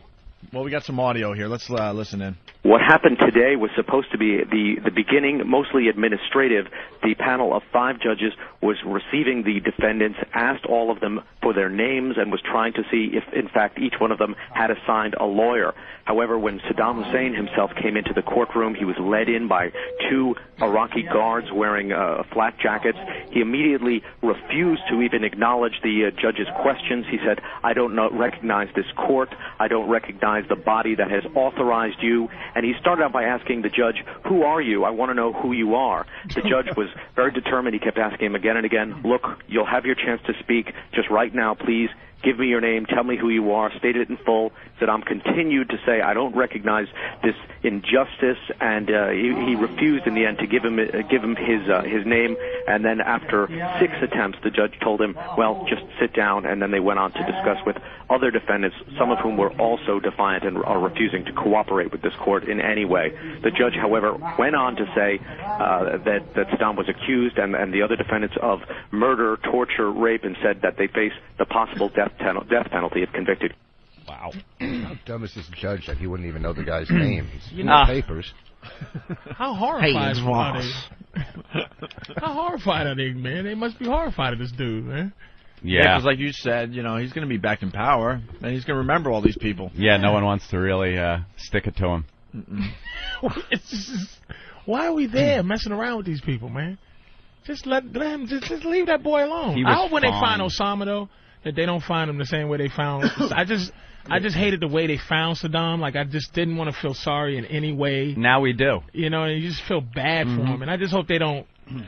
They should just put a collar around Osama's neck and poke him with a stick, make him like a bad dog, just so we can just be now afraid. Now we feel bad for him. You know what I'm saying? Just so we can be afraid. Like, Saddam was like a little old dumb man. Just a funny little man. Now, and you feel all sorry for him. Yeah, but that's like a scam, like that mob boss that used to walk around in his robe. It was all a scam. He's got it all together. This guy knows what's happening. What, are you kidding me? You don't think he's run? People run shit out of prison. Yeah, but Saddam he definitely has it together. What they're talking about is how they found him, though, in the hole with the beard. He didn't shower. He looked pathetic when they pulled him out the first time. No, I don't think he's trying to act like he's nutty. No. He's just like, just to see him in this position. But, boy, if he ever gets back to something, it's a damn over, Johnny. Shame. Hey, we all skipped over something. We got to back up a bit. Jeremy in New Jersey, go ahead. Yeah, what's up, guys? Hey. Listen, how stupid is Voss? He goes on his fucking honeymoon while his wife's on her friggin' period. It was the last day, stupid. And do you plan it around there? Do you know? A fucking week. Shut up. You got to plan stuff around the period. It was the last Everyone day. knows that. It was the last day, and what else would be more perfect than a period? So then you can go out and do shit. Yeah, whatever. It was the last day, stupid. Do shit aside from fucking? And this is the sad thing. He's at this age. Voss is like at least 59 or something like that. 62. And what he has gotten married to a virile young woman who wants to sleep around. Right. Listen to this. And this idiot now wants to have companionship. He's gonna get left. It's like his whole thinking is fucking stupid. When we went and filled out our fucking marriage license, yeah, I'm sitting there and I'm looking, and she lied about her age. She was 3 years older than she told me for the last 2 years. Yeah, I saw her real fucking age. I go, wait. I go, you're wrong. Right, I'm telling her she's wrong about her fucking age. Are you kidding? I'm not fucking bullshit. For 2 years, I'm believing she's 3 years younger than her fucking. I look down there. This marriage has hope. Oh, it's a wrap. Based on lies already. Voss is in love like a regular, like he's ready to settle down into his twilight years. You needed to marry a twilight bitch. She's young. She ain't that young. You're not doing a radio. Now, she's a lot 3 years older than I thought. Jesus. You're not doing a radio show where it's smart to lie about your age, so the younger audience could look up to you. This is like your marriage, man. Yeah. Well, you gotta know it's pretty slick. I mean, Do you think women have to figure out the whole honeymoon and period thing though? They wait their whole lives to get married. I mean, let's face it, marriage is for the ladies more than the guys. And then it's their big night. They got the panties from the aunts and stuff, you know. They got the lingerie for the special night, and then they got their period. Well, it's really the last night. It was definitely the last night. And second of all, our honeymoon was 3 weeks after our wedding, you know. So it was the last night of the honeymoon. I So think it we got wasn't to planned. hear from some ladies today. Yeah. You know, do you plan your honeymoon and your marriage around your period? Because That's a good idea. you wait Yeah. your whole life to get married and have the honeymoon, and then it's the big night, and you can't do nothing. It depends on who you. It depends on because I'm not a period, sex guy. I'm You're afraid of it. Yeah, I'm away from you during your period. Some guys are really afraid of it. You know, it just bugs me. So it depends. If you're into it, you know what I mean. You just got to lay down a tarp or something. Yeah. All Or women, that's a good lay down chance to a get tarp. anal, right? all women will sleep on their period. All women like fucking on their period. Yeah. They love that. Get horny on it. Yeah, they get horny and blah blah Heard blah. that. Well, here come the guys, man. Scott in Houston. Listen to this. Scott, go ahead. Hey, boss, sex is always better when you're having sex with a lady on a period. I mean, come on now. Hello?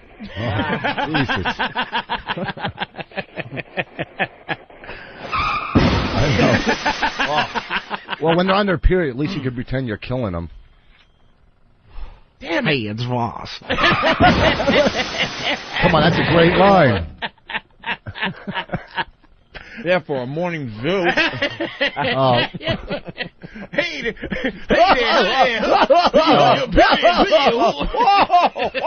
At least you can pretend you're killing him.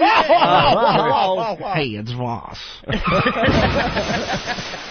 All right, so one crash, that ain't bad. Did y'all fuck? God, you Of course can't do we math fucked. either. What are you talking about? You got 3 or 4 I got already. one fucking crash. What are you talking How about? many classes have you got? Got one crash. 5. It was 5, right?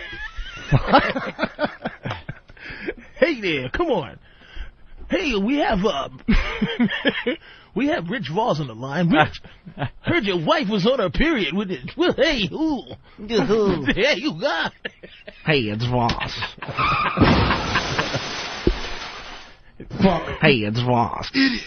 Do you remember the wedding that you guys fucking all blew me off at? He's The wedding hurt was through. behind that. Hold The on. one in the other country? Hold on. We got to back up. No, that was. Go ahead, back up. Well, let me clickety-clack bitch from whackbag.com. Opie, why break when everyone is laughing? You should break when the show slows or some asshole caller brings things to a screeching halt. Why kill the rhythm? What? You guys have got to go back to just listening to the program. You don't know what the Let Opie do his fuck job. you're talking about. Let Opie do his job. The bit ran its course. There was you Right. had nothing else about the sideways jaw, right? Nothing. Holy sh! Will you Canted- shut the fuck up? Canted was Clickety-clack? over. That was the joke. Canted, and you just got to know when it's over. People assume if it was going to go on for another 10 minutes, trust me, we would. You can tell. We would hang. What are the odds that people on Whackbag don't know what's going on? Those fucking idiots. They got to go back to just listening to the show. Just You listen. don't know how a radio show operates. Just sit back and enjoy. If I say canted one more time, mash. Canted, nigga. So now I'll explain. The show is 4 hours of original material every day. If Patrice had another 10 or 15 minutes in him, or Anthony, trust me, we're riding it out. Because now we sit here going, all right, now what are we going to do? That's what this whole show is. Right. All right, now what are we going to do? So shut the fuck up and just listen to the program. It's getting really stupid with these websites. They think they know more than what we're doing. God bless you for that. Why? Because they do. They're like 16 or 17-year-old little fucking fat kids that are telling you how to do your fucking job. You know, well, Post Whores isn't like that. It's Whackbag. Those fucking idiots. Postwhores.net? Yeah, they're nice kids. But the other fucking melon heads, they're telling you how to do stand-up. Oh, well, they're criticizing all the stand-ups. This is how I saw their act. Or Yeah. this. What the fuck do they know? They've never been on stage. If their mom gives them enough allowance to go out, you know, maybe they can get into a comedy club. Fucking idiots. Hey, it's Ross. I like that new one. I like that one. I know. The Ben Hey, it's Voss. All right, let's say hi to Shannon in Ohio. Shannon, what's up? Hey, Shannon. Hey, guys, what's up? How are you? I'm pretty good. How are you guys? Pretty good. Great. Well, I just wanted to chime in on the whole planning your period around your honeymoon thing. Well, What you planning do- your Yeah, honeymoon around your period. Yes. Okay. Whatever. What you do, well, normally when you take your birth control pills, you're taking them 3 weeks, and then you skip a week to have your period. And what you do is you just keep taking them through the week that you normally would. So you just kind of stave off your period. For a couple weeks. That's how you do it. Yeah. Which I did, and it didn't work. No. So it was a bloody mess on the most important day of your life. Halfway through it just was totally fucked. So what happens at that point? We just plowed through it. Plowed. That sounds violent. That sounds about as violent as it should have been. Yeah. Like plowed. I think about that, though. There's ladies out there, they're waiting their whole lives to get married and have the honeymoon, and then, you either had the flu that day or your period or something, Well, let's face it, suck, because the build-up to some of these things are, it can never work out how you have it in your mind. But the honeymoon big deal in the 50s. The honeymoon isn't about fucking. The wedding night is about having sex after your wedding. All right, well, but how about that? Yeah, the wedding night. But the honeymoon, you're just going to go on vacation, right? And, It's 2005 though. It's like if this was 1950, that would be like a major. I think that would be a major issue. But 2005, you already popped her. Yeah. You're already and you just the marriage is just a technicality. You've already done it enough to where you're already bored. I'll do it when we get back from the honeymoon. I'm sitting at the pool on my honeymoon and looking at other couples going, man, maybe I can get them to come up and fuck her. You know what I mean? And watch stuff like that. It's really, he's joking, but it's really on that end. Voss is 50. She's 3 years older than she says she was. She's probably 35. How old is she? I can't say her age. She'll fucking kill me. But she's 3 years older than she told me. Listen to this fucking asshole. You're like, wow. Your pussy was. Would you say your girl's age McFarlane. on the radio? Do you got the dash? Do you still got Voss in there, or is it a dash McFarlane, or just fully Richard McFarlane? Pussy. I'm a pussy. Oh, she'll kill me. You. First of all, do you realize that the only way women comedians love you is if they think you're better than them? Well, everybody knows. She doesn't think she's above you now. She's done an HBO special. That means dick an HBO. Who headlines on the road? Whose name's on the marquee, no bitch? One cares. My name's on the marquee. Scooters in no, not McGillicuddy, Scooters. Every club you've been fired at, I come in there next week. So don't bullshit me, you fucking jackass. Listen, all right? You're going to try to overtalk this, but I'm going to tell you, this is ticking down slow. What's ticking down slow? Your marriage! Oh, Jesus. It's only been a month. First of all, if it happens, it happens. For a month, it's been cool. We only fought once on our honeymoon. This is his love. He has woman love for her. You can't do it, Opie. He has love. You're giving fucking relationship advice. Yeah, you walk around with genius. suitcases of dildos. Is that your advice? That's love. No, it's love. please, you got to get love in Brazil. Let me tell you something. I don't have to. Don't you I didn't call that out, you pussy mother. Let me tell you something. When I went to Brazil, did I meet a girl and start dating her? Who cares? You still messed around with the hookers. No, stupid. I did. Are you crazy? Are you out of your fucking mind? Don't ever do that to me, you dick. I'm just saying that this is winding down because Voss's last comic standing steam is about fizzled. Yeah, but who's going on that? Who gives a fuck about that? You asshole! What are you talking about? Are you saying my career or my marriage is winding down? Both. What? Both? It's on the way out. Both? You know remember who your friend is. I love you. You're not my. I regular love you. Yeah, you're my friend. You don't have to be up or down for me to be your friend. I'm telling you. What's the girl love that he has? Yeah. He's coochie cooing her. Like when he says, "I can't tell her age." It's like my bitch is old, and I'll tell you how old the bitch is. 31. Yeah, but your bitch ain't in the business. She don't have a job. She is in the fucking business. What does she do? She was on a fucking. She's trying like she was you're on trying. a TV show that 6 people watched. So what? Please, she's not in the TV business. show? Wait, what show? She used to be. She played one of the hoes on. She was a method actress? She was a method actress. She played one of the hoes on Temptation Island when it first came out. No, I'm talking about her local access TV show that she used to have. Don't say Temptation Island. That show. You going out with a girl that was on Temptation Island? Yeah. With the first? The first season, yeah. What's her name? I can't tell you. Can I see a picture? I don't. If she. I saw that show. Yeah, she was. I like that show. Yeah, she's a good cutie pie. Pull that up there, Hawk. See if you could point her out in the lineup. She's on Temptation Island. All right, hold on. We're going to go back to the phones here. She's There's on a few. the boat on the way to Temptation Matt in Island. Fairfax. All right, Matt, what's up? Hey, what's up, fellas? Hey, Voss. When my girl's ragging, I go by the old saying, if a river runs red, take the dirt road instead. Oh, good. Thank you, Dr. Seuss of sex. Man, that was nasty. Chris in New Jersey. Hey, what's going on, guys? Is she white, Patrice? No. Light skin? Light skin. Oh, I know who you went out with. Really? I know who you're going out with. Let me see. Go ahead, Chris. I was just going to tell you about when I got married. My wife rescheduled her period, but that girl had already said how you do it. They go to the doctor like a year before. It doesn't fucking matter anyway. The honeymoon is all about the sex. Don't matter how long you've been banging her. You know what I mean? Yeah. It's an excuse. All right, anyway, I got nothing, so they're telling me I got to let you go. I'm nervous. 2 minutes ago, I said his girlfriend doesn't work, and now you just said, is she white or black? There's your answer, okay? She's not working now. Oh. All right? Boss. So what are you talking about? Oh, boss. I'm telling you, man. I'm going to be the hole for the Let me show tell you today. why Bonnie's not here boss. today. Bonnie didn't come for this is Voss protection move. Bonnie goes, no, I'll go in. I can take it. And Voss goes, no. Oh, here we go. You don't want to be in there. Yeah, he's just. It's just. No, here's the you deal. have to stop this. I'll tell you why she didn't come in. Because, one, I haven't been on the show in a while, right? And this is my show. She's working on it. So I just thought, scared this girl's going to take his thunder. Yep. Are you kidding me? We're both seasoned individuals. We picked it up in 5.8 seconds, what you were saying. Okay. Do you want me to tell you the truth? Yeah.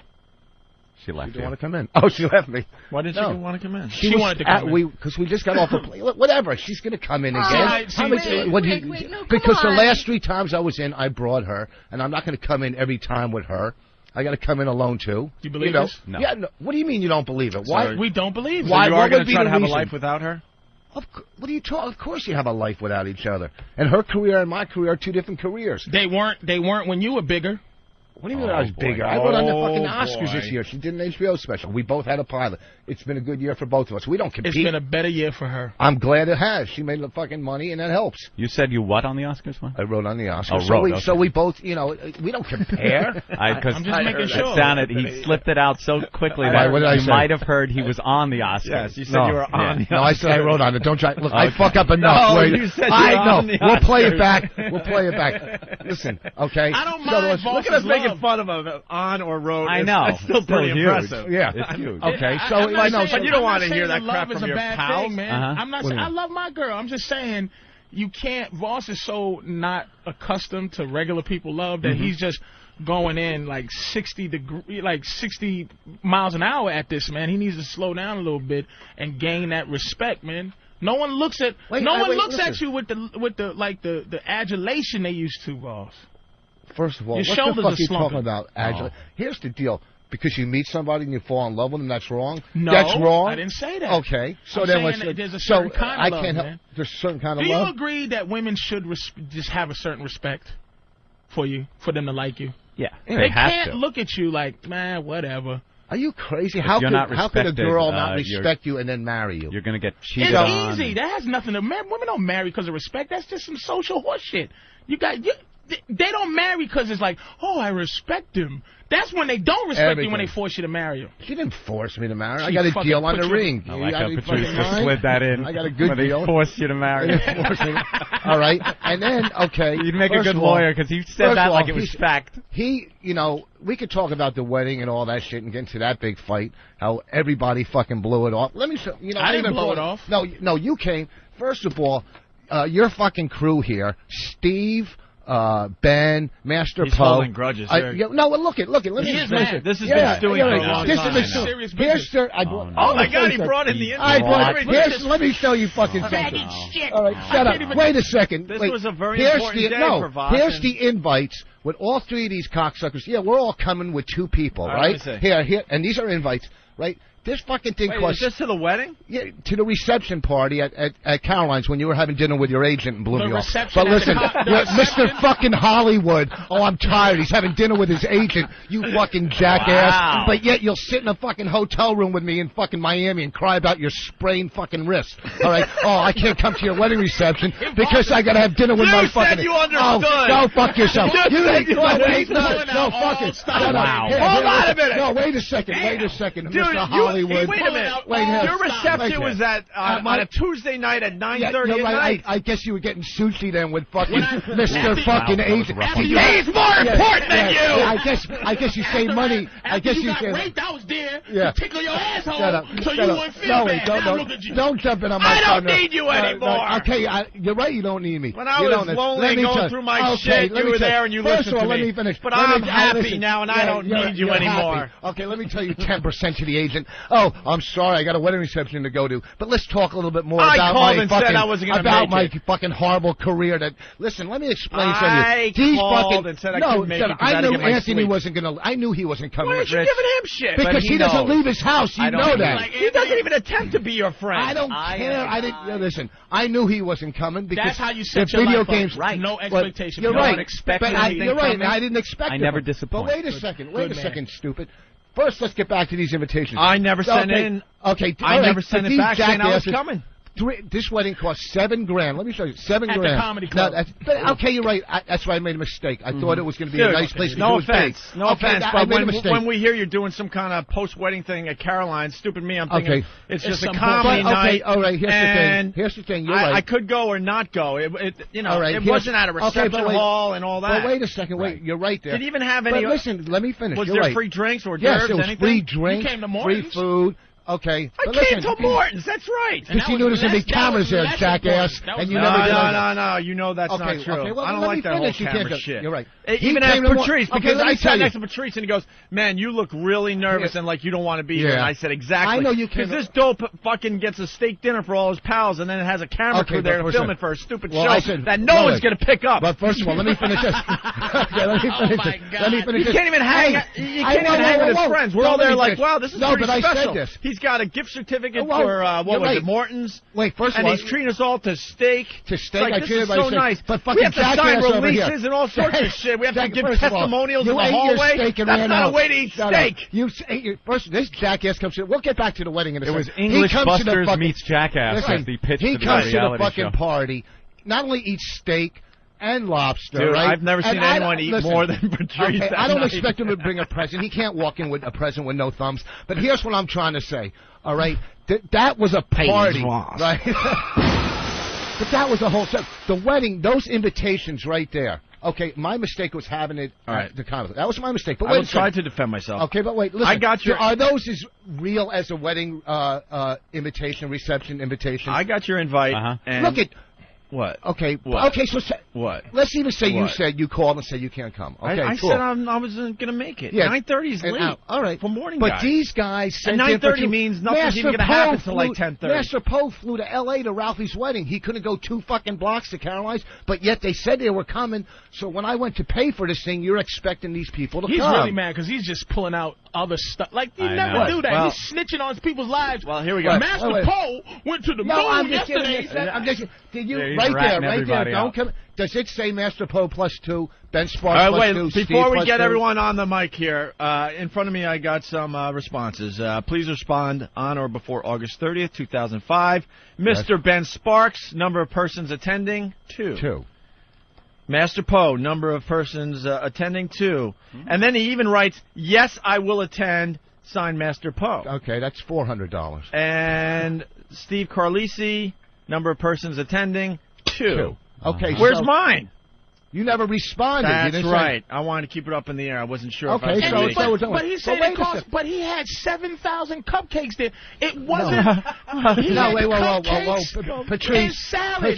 No, bullshit. Are you serious? You're saying those cupcake salad and some hack comedian on a stage? That's great. Wedding cupcakes. I've been to 100 weddings. I've never went to a reception at a comedy club to listen to some hack comic. There was no stage comic. Well, I'm trying to eat my fucking cupcake. First of all, there's no cupcake. There was no comic. No, we had there hors was no cupcakes. There was cupcakes. Wait a second. There was hors d'oeuvres. There was an open bar. There was a buffet. All right, don't bullshit. You were at that buffet the second it opened. Yeah, there was hors d'oeuvres. All right, Patrice, what were the hors d'oeuvres? What do you? Wait, what kind of food you get at a wedding? Let me tell you something. All right.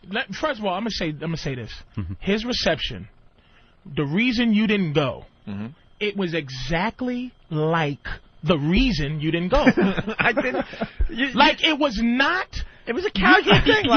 You would not have been pleasantly surprised. Like it was when I got there. First of all, it was a red rug event. I heard about the red carpet. That was my idea. It was underneath It was the plastic. It was the Patrice. Wait. It was the rug that, in case of getting wet with the rubber at the bottom, it was a Rubbermaid rug. So you go down, and it had the velvet rope. Yeah. So you go down, and he had the girl Linda, who everybody gets to take pictures for free because it's working on her career. So it's a free photographer. No, it's not. How do you know what I paid for? So you go downstairs. No paparazzi or anything, huh? Paparazzi. It's a big event. Yeah, it was a rapper named Paparazzi. Some college chick that took pictures when you leave and when you get downstairs, there was 800 cupcakes stacked up like they were those wine glasses from the Untouchables where you pour it where you and pour it runs the champagne down. and it they runs were down. built in like a Lego thing or the Lincoln Logs cupcakes and the food. And he had salad. What we didn't have and cocktails. Peppers. That was the hors d'oeuvres. You know what? Salad and peppers. What kind of hors d'oeuvres? You could sit here and bullshit and lie. First of all, I'll tell you the whole menu if you want. There was that fucking the hors d'oeuvres with the shrimp and the steak and all that. Wait, there was not hors d'oeuvres. And steak hors d'oeuvres. I don't know. Whatever the hors d'oeuvres. Nothing is a fancy event when you have the little blue flame cans underneath something. Every fucking wedding does. You know what? Do you leave weddings sitting there going, well, this menu? You think Donald Trump has the blue flame cans? That's what they have at Motel 6 for the buffet in the morning. And I'll tell you something else, motherfucker. Want me to tell you something? I'll tell you something else. The president sent me something. Look at that, from the president and his wife. And don't. The That's from the president. That's wow, from President he thought Bush. you were going to do it. Don't fucking do that. Why is he sending that? Because I invited him. He couldn't make it, and he sent me a card. President Bush did not invite the president to your Read wedding. the fucking thing, stupid. Congratulations to you both on this wonderful day. Your marriage is a celebration of your love and commitment to each other. He never even saw this. May this deep and meaningful bond provide strength and friendship in the years ahead. We send our best wishes for a lifetime of happiness together. Sincerely, George and Laura Bush. Have one for me. And tell. That's all you need to do to get an autograph from the president. Good luck on her special. And you fucking write them and invite them to your wedding. They'll send you that. Here's a couple. But here's the thing. Hold on, I'm going to back up a little bit. All right. You didn't even invite me to your wedding. Because the wedding was in Canada. You would have flown? Yes, I probably would have went. Stop. Okay, let me first before you jump in. I probably would have went to the wedding. Let me explain. Dude, we get a lot of time off on this show. All right, stop before Patrice. I probably would have went. Listen to me. And I'm not even kidding. This is what we did trying to save money for people. We had a wedding in Edmonton because of her family, right? They're all in Edmonton. So we said, you know what? Instead of making people fly across country and to Edmonton, wait a second. How about you explain this to your best pal? Wait a second. Stop. Stop. Well, will you stop? Don't let this son of a bitch keep on with this horseshit. No, so we decided. Let me retort. Hey, listen, no. Can I finish? Can I finish? Can I finish? I'm taking myself out of the bit for a second. I'm telling you right now, I probably would have went to your wedding. Okay, but let me finish. But I wasn't even invited, so then I'm like, well, I'm not invited to the wedding, but I'm going to go to some comedy club for a fucking reception a month later. Okay, so we got your side. Now let me finish. All right, go. So we had the wedding in Edmonton. I said, instead of making my friends fly and put that money out and ruin a weekend, shut up.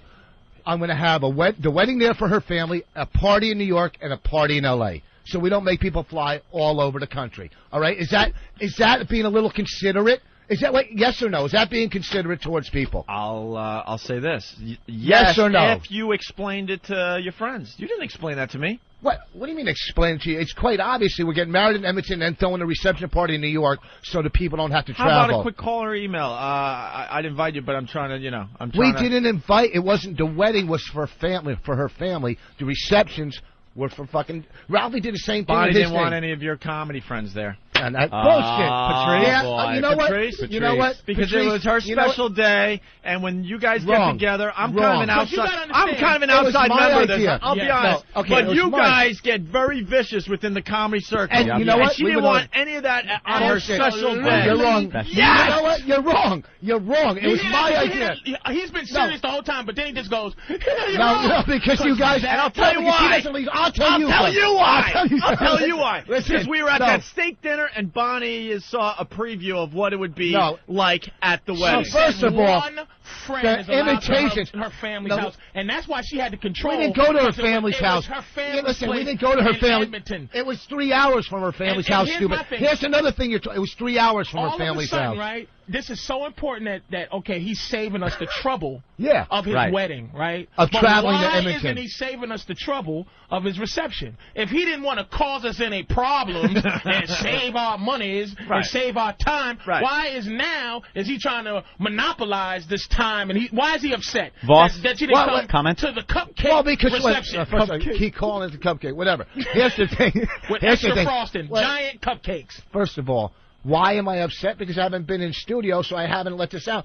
I was upset about... And that was another little dig, too. So have these guys come in and explain why they responded and didn't go. I didn't respond because I wasn't sure if I was going to make it. So am because 9:30 at night on a Tuesday, call me a wimp. That is why I didn't go. It's rough. Because 9:30 means 10:30. It really does. By the time everyone gets there and settles in, that's rough for me. 9:30 is bedtime. I'm already in bed. At a really nice dinner with my agent and my girlfriend. Yeah, I know. And I had to get her home because was your publicist there too? Do you know how boring? Did they have the little blue flame cans where you were eating? How many weddings have you been to? How many weddings have you been to? Instead of having a cupcake, I had porterhouse that night. You've been to 2 weddings. Yeah. Okay.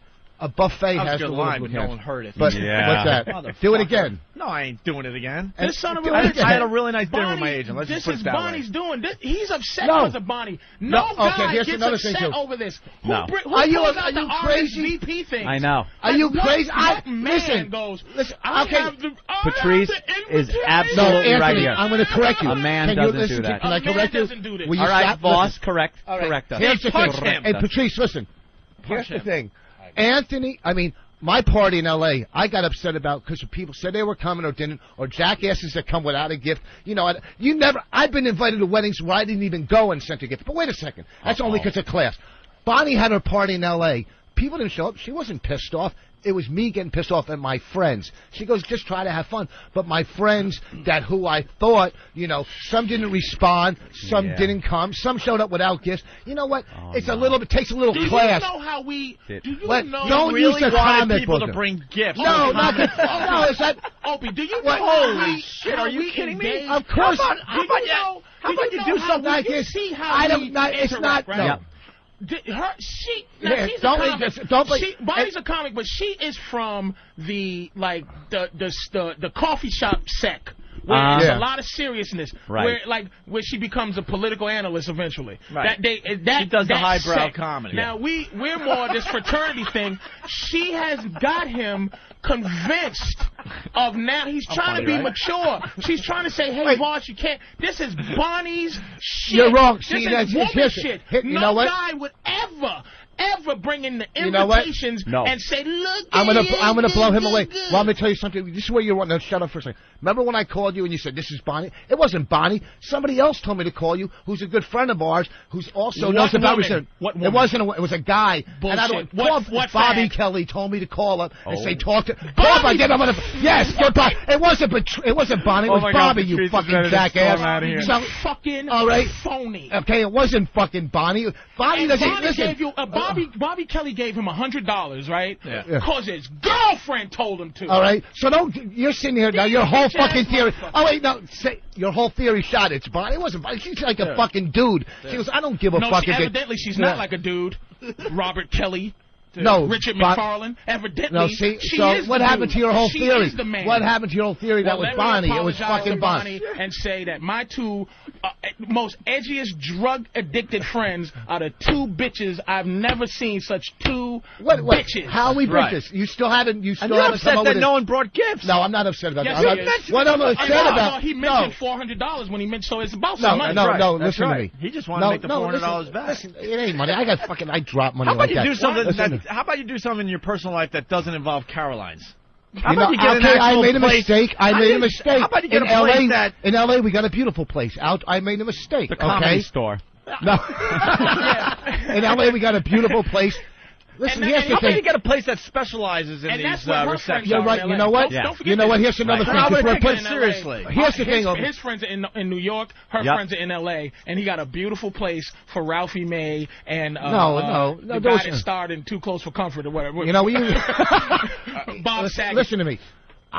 We're planning 3 fucking weddings, basically 3. So I just said, I'll go to Carol's because it'll give me it'll be nice, it'll give me a deal. I didn't want to deal with fucking putting 3 weddings together, right? She did the whole LA thing, had somebody do it for her, a planner out there. I didn't have a fucking planner. You hear it's coming. Yeah. He's too dumb to I made a if mistake. this was court, Voss is already in jail. Why? He's already What contradicted happened to himself. your theory? She did it. No, what happened to your She theory did that Bonnie, I'm the one who, she told me to call you? That wasn't Because her. that's Wait, the- but you no, know what?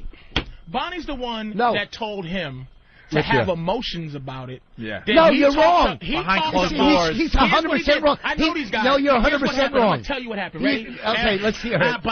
Bob, man. Go ahead, Listen, do the slobber. I just want to say to you Oh. that I thank you for giving me No, $100. But see, Keith, Opie, Patrice, and Bobby goes, dude, maybe you should talk to him, dude. You know, they're your friends. Get it off your chest, man. That's what my psychologist said. Okay. And that's what the fuck happened. Because you know Bobby what? said something. He was upset No, about it. absolutely He the called- you're wrong. He called Bobby to say thank you for the $100. No, I and didn't then thank him. No. That's when he called. Okay, let me tell you a little bit about fucking people that have a little sobriety or recovery and want to deal with their emotions and not fucking bury them and buy shit to cover their emotions, okay? I was upset, all right, and I called somebody else who I could talk to. Bonnie had nothing to fucking do with it. Nothing to do with it, all right? Bobby said, call Patrice. He's a good friend of yours. Talk to him. This way you don't harbor resentment. And that's how you deal with things. You don't deal with it by burying it in you and then explode in Brazil. You know you what? fucking deal with it, okay? You know what my girl said when she was sitting in the truck when he first called me and she heard me talking, right? Yeah. At the end of the conversation, she said, this is my girlfriend. What is that bitch shit? Oh, wow. You know what? Okay. That First was of all, that's a coming girl. from a Wait a that's minute, coming from a that- black chick that's probably a thug anyhow. Who gives a fuck what they That think? was All a right, girl. all right. We don't That give a was a shit girl about picking on girls. Yeah, You and then supposed she to opened the rise window. above bitches. Then she opened the window and spit cum out of her mouth, right? Like that. Fuck that jizzmonger. Who gives a fuck what your girl said? And she's fucking you, then she's got problems I anyhow. love my girl. You should love your girl. She's fucking you. How can you not that's love what I'm anybody saying. that fucks you? And she's a wonderful person. But this is At least you this got is a the phone take. call. You don't call me, so that proves I I'm did not call I'm you. not a good I friend did of call yours. you. Didn't, You have wait, to here's confront another me thing. on a Whoa, national talk show. Listen to me, fucking jackass. I did call you, and know what else you did? What? Did they after? Listen, shut up. What Shut up. guy says you know No, what because else? I remember. Listen, he remembers everything. Fuck you. Opie remembers everything. I've And listen, never shit, seen such a Can you shut weaselly up? turn for the worst. Can you shut in up? my goddamn I called life. Opie the next day, right? The next day, I he goes, and I he apologize. apologized. He goes, you know what? Maybe we'll go out to. I'll take you guys out for sushi tonight for dinner. The day after, of course, he fucking blew me off again. What? We having dinner with a producer? Were you having dinner with a fucking ghostwriter? Go fuck yourself. That's Did right. you I don't say need to that- cry on your shoulder anymore. Hold on. I'm back better than ever. Yeah, you're back. Go fuck Okay, I know the yourself. 12 listeners in Connecticut agree, too. All right? You're fucking brilliant listeners with shotguns in the woods. They probably just fucking filled a bus full of kids with holes, all right? Oh, our listeners. Fuck Rich, us. Please, you're not that big. Let me tell you Wait, something, wait, okay? wait, Lex and Terry are bigger. Let me tell you something. Hold on, Rich. What? Your best defense in this situation Uh-huh. is to say it's Bonnie. Because But it's not. No, I know, but your It's best me. defense would be to say because you're coming off like a woman. Yeah. I'm coming off a guy. No, a guy. I'm coming off with a. I'm coming off as a guy who has All feelings. the That friends- fucking Oh, kills Oh me. my God! You don't want to start with The that. guys You that don't wanna- I have grown Right. up with, We- that I have known for years, Okay, first would of all, look at this like Anthony. all right, dude, all right, whatever. oh, wait, cool. you're guy- Italian. A Wait, real shut up. guy would not even No, know bullshit. how to be mad about some bullshit. Right. Okay, you're Invitations What are you out of your kidding? pocketbook. Not RSVP. All right. He pulled it out of his purse. He pulled the you got a invitations out of purse his now, purse. by the way. Okay, first of I all, don't even know what the fuck RSVP still means. Oh. It's like that's ask something your bitches, brilliant girlfriend. Well, someone on the instant feedback had what RSVP meant, and if Eric could find it again, where is that? Respond something. Response, shitty Voss party. Really shitty Voss party. All right. That's funny. Really shitty Voss. I guarantee behind closed doors, when he was with Bonnie, you were shedding tears over this. No, I wasn't. Little tear in your eye. You were hurt. She probably had to hold you gently and rub your head. She rubbed his head. She kept needling his ears. Because Richard emotionally, he won't go near my ears. Like stability. Listen.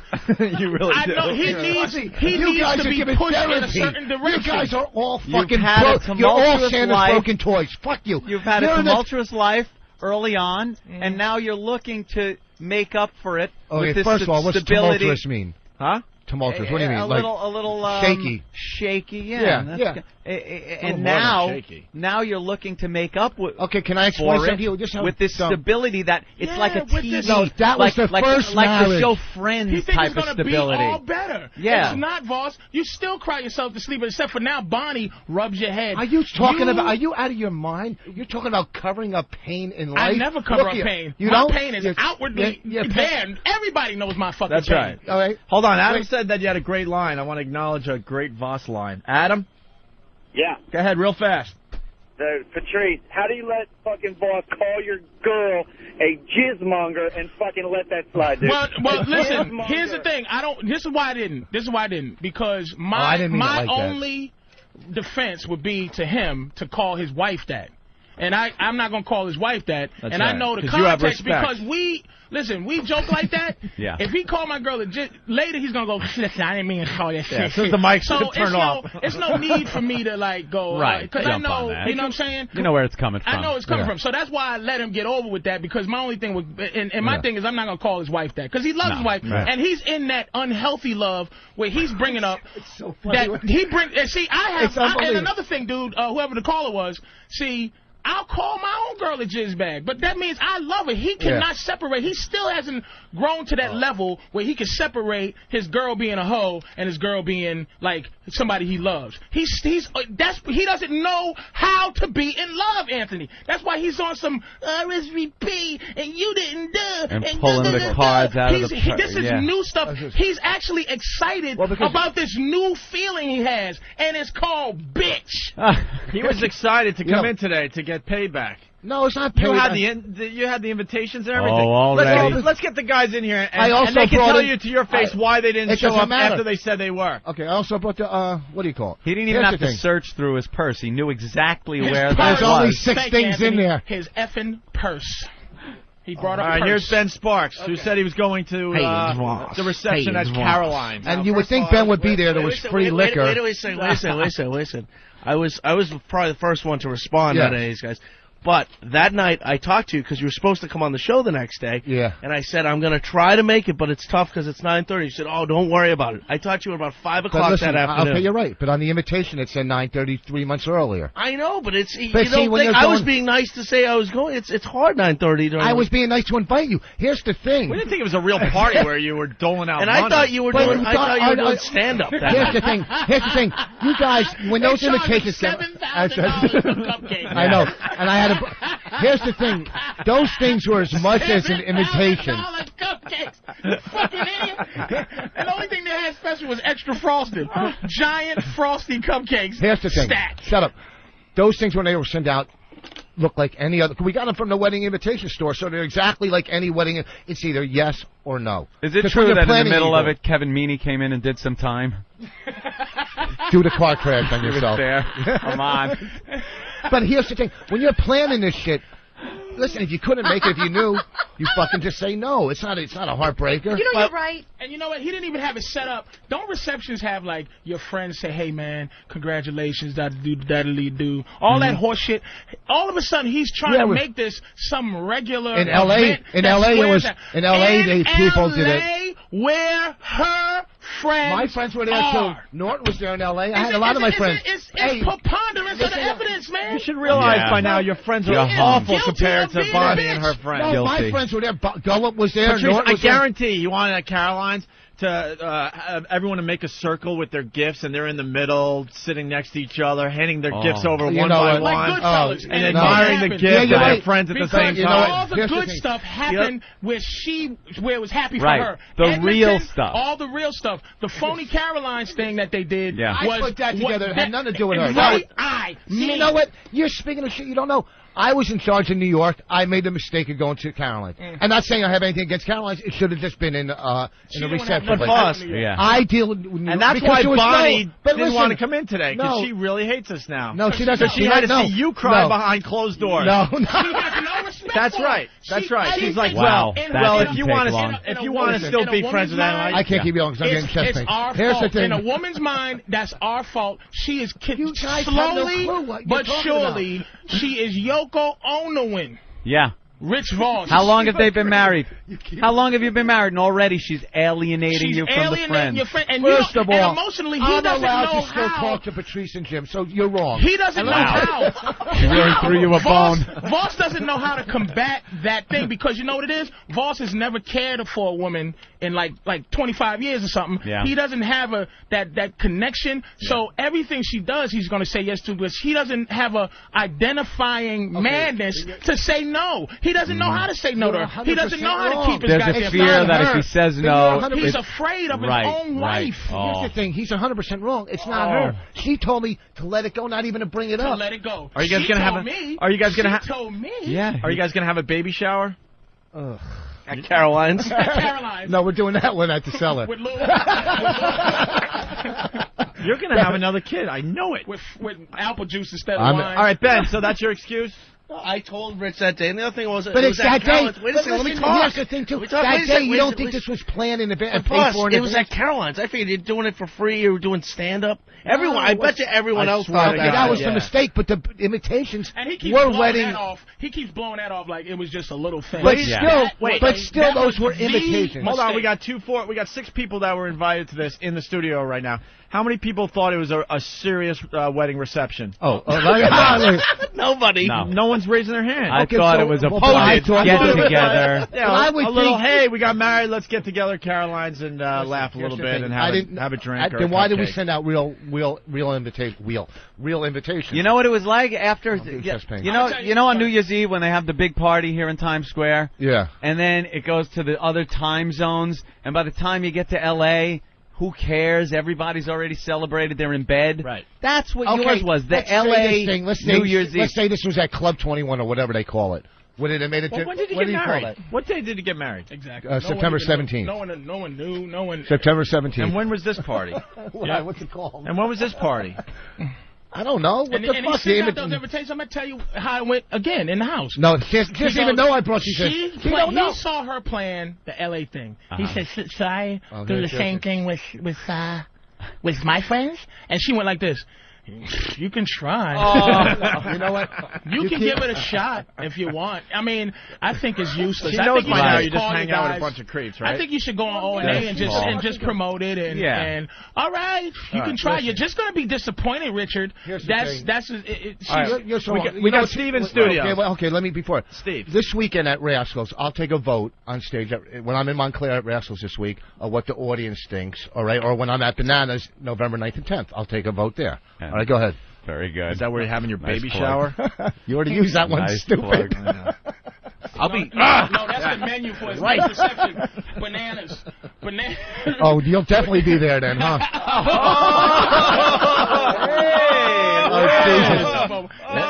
There's no comment for it. I shot myself in the head. All right, Steve, you responded and said you were going to this. Yeah, I did. And at the time, I think everybody else had decided that they were going to go, and I'm not. And the reality is, I didn't realize. Helicopter shot him with a tranquilizer dart. Yes, and I he fell down, and they were tagging him. Yeah, it was unfortunate. And I didn't think, when the actual day rolled around and I realized how late it was going to be, I thought to myself, holy shit, this is going to be a rough one. And then I saw it and I realized it's Caroline's. It can't be anything serious. I didn't realize. That's what we all thought. I didn't realize it was a huge formal thing. Had I actually known that it was a huge, huge expense gone out, I never would have blown. Without a doubt. That's all kidding aside, we all thought Caroline's, how serious could this be? I thought, Steve summed it up perfectly. And just because you send out some cheap invites to they weren't cheap. Those things are real invitations. Shut the fuck up. They're not not cheap. It ended up like the party Fredo was trying to throw for Michael in Vegas when he got there. Dum da dum da dum. All right, get out of here! Get out of here! Come on, move! I don't know what's wrong with him. Master Poe. Oh, the one in the first one. Yeah, yeah. When he comes in, they open the door. Hey, da da da da da. And we all walk in. Come in, Rich. Get rid of the girls. Get rid of the band. All right, come on, clear out. And that's what we should have said to him about Bonnie. Don't ever take sides with anyone against the family. That's right. Pussy. All right, Master Poe in studio. All right. How you doing, Rich? Listen, I went to L.A. and I did go to Ralphie May's party. Exactly the same thing. He got married somewhere else. But wait, he got married somewhere else and threw a reception in L.A. Right. Okay. You didn't go to his wedding. You went to the party, right? Exactly. I went to the reception. All right. And I had all the intentions of going to this reception at Caroline's, but I didn't know how serious it was. Number one. Number two is I have to get up at 4 o'clock in the morning to be here by 5 o'clock in the morning to make sure that How many comics come in here at 6 or 7 o'clock in the morning that work till 1 or 2? And one day, you know what? I still got to go do it. We're doing you guys a favor. Oh, please. Let me tell you, you fucking jackass. All right, you're fucking fishing for comics. They're all blowing you off. Listen to me. All right. Oh, really? You want to see Ben's voicemail? All right. So do I want to see the voicemail? Yeah, let me look at it. Here's the thing. One day, so you had to go to work a little tired. Oh. You know what? You guys are such geniuses. You could have pulled through it, right? You know got so much going on. Something, Rich. What? You can sit here. I don't blame you at all. I knew you weren't coming. I knew it after 1 in the morning, and then come into the show. You could sit there and snore, and the show will go on because which he has done, by the way. I know. We got video of you sleeping on our show. Because I know. Me and Opie and little Jimmy Norton are doing the show. We can't show up after being out 1 in the morning. The show wouldn't go on. Unless it's the Rolling Stones concert, which was great. Oh, how late did you get home? I don't know, about midnight. Did your agent take you to that one? Or the 1:30? Or the Coldplay show. Yeah. That was really good, too. Or you too. All right. The Islander home opener. I'm fending off thieves in my house. I cannot be at parties. Rich, do you realize we're trying to let you off easy? Just Why? accept the fact that we had to go to bed early. Wink, all right. Wink. All right. But has anyone called you bitch Voss? Because that's what it is. It's bitch Voss. You know what? You're feeding all these fucking listeners with fucking ammo. You fucking jackasses. They would never do photoshops of your reception in Caroline. I know the people at Whackbag, and I defy you to find one Photoshop of your party. Right, first of all, right. These morons never been to a wedding at Whackbag. Okay. Here's the thing.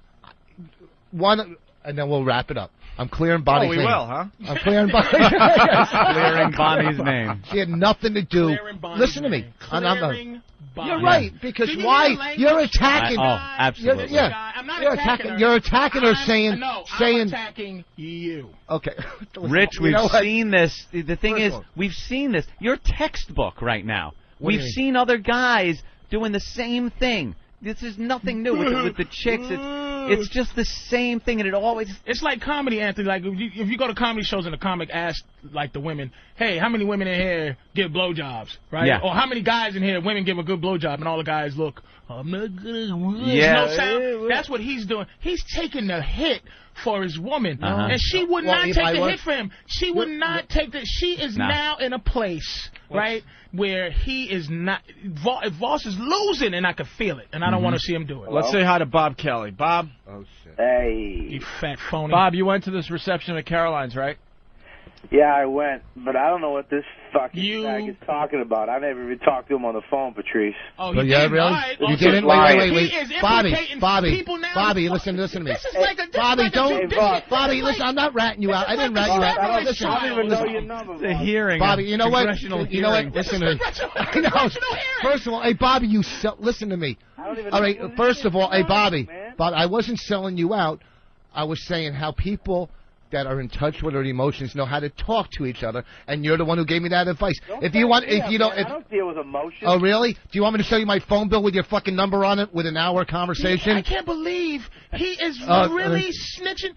No, I didn't snitch him out. Son of a bitch. I didn't snitch Bobby out. All right, Patrice, this is what happened. You ready? Oh, no. You ready? I got a phone. Voss never called me in my life. Oh, yes, I have, to buy shit from you. Wait, did he thank you for the $100 first? Absolutely. You know what happened? No, I Bobby, didn't. right I now. didn't thank. You know I what thanked him happened? for coming. He said thank you for the money. Thank you, Bobby. No, I said thank you for coming. I know. I said insinuating that he was my only friend, and thank you for the money. No, said. I said thank And you for also, coming, not the money. He said, man, I'm so hurt about Patrice, Keith, and here's what Bobby said. Bobby said, dude, you know, if you're hurt about it, can you give let him a Bobby call. talk? Will you shut up and let I know that's Bobby what he talk? said. Go ahead, Bobby. Yeah, Patrice, I don't get really that much airtime anymore thanks to you and Billy. Could you shut your fat I know. mouth? Anyways. What was I saying, Patrice? Focus, you fat. Take a puff of your cigarette. I know. Put the ice cream sundae down. I quit smoking, you fuckface. You quit smoking? Yeah, I did. All right, go ahead, Tura Tanaka. Listen, Stupid called me up. He was a little bummed out that people didn't show up. Yeah, that didn't show up. That was the first thing I was bummed out, right? What did he say about us? What did he say about us? He said he was just disappointed. Yeah. He said, I'm disappointed. I said, dude, first of all, nobody really even knew that it was like that. It was like a weird type of party, dude. Okay, so right now you just said the main thing was I was disappointed people didn't show up. It had But I nothing to do with it. explained to you that it was a fucking weird party because you had it at Caroline. All right, go ahead. So And you never specified that it was a reception. no, the invitations did, stupid. Go ahead. Yeah, but you understand, don't call me stupid because I'm probably the only person you got on your side right Okay, now. I'm sorry. I'll turn on you in a second, boss. Oh, boy, that scares I like me. this. Was it to get me not working in Houston? Go ahead. No, I'll just... He'll just not be there as your understanding ex-junkie friend that you bigged up as being, he understands. I'll just go to another meeting and meet somebody else. Go ahead. What do you think? Just disposable Bob. Jesus Christ. All right, Bob, come on. Then I told him, I said, dude, it wasn't a party like that. He said, yeah, but people should have fucking known. People should know. From the and I was invitations. like, listen, just call the people that you love and tell them, and everybody else, fuck them. Who gives a fuck? You're right, and I took your advice. The word wasn't love. Call your friends. I don't not fucking to love get me Patrice. involved, you jackass. I didn't mean to, but he's in there. You know how Patrice runs his mouth and he thinks he's a psychologist and he knows everything. He was so off base, I had to say, Bobby gave me the He fucking... had to snitch on I didn't the snitch. Bobo. Don't say I snitched. I brought him in. And plus, he needs fucking airtime. I figured this would get him on the radio. All right. Dummy, listen, I told you that you've... You are so lucky You you're really the didn't foreman at your job in the day that you could call in. Listen, and this is the guy that he called for, like to Support. help. Yeah. Exactly. He's his help. Go back to your day job, garbage man. All right, Bob. Thank you, Bob. Thank you for the great advice. Thank you, love. All right, we're I'm gonna gonna call wrap you this guys. segment up, I guess. Yeah. Obviously, there's some resentment. You like the thing about the bush? And there's some anger. There's a picture of you falling asleep on our couch, by the way. We do have proof of that. Yeah, there it is. Yeah, see Rich it? asleep. Yeah, there's during the Anthony show. and I sleeping. Yeah, that's when you come in at 1:30 in the morning and then I show up for the There show. you go. That would be me, Opie, Jimmy, all everybody. All three of you aren't going to sleep at the same time. One sleeps, the other two carry the show. That's not a big deal.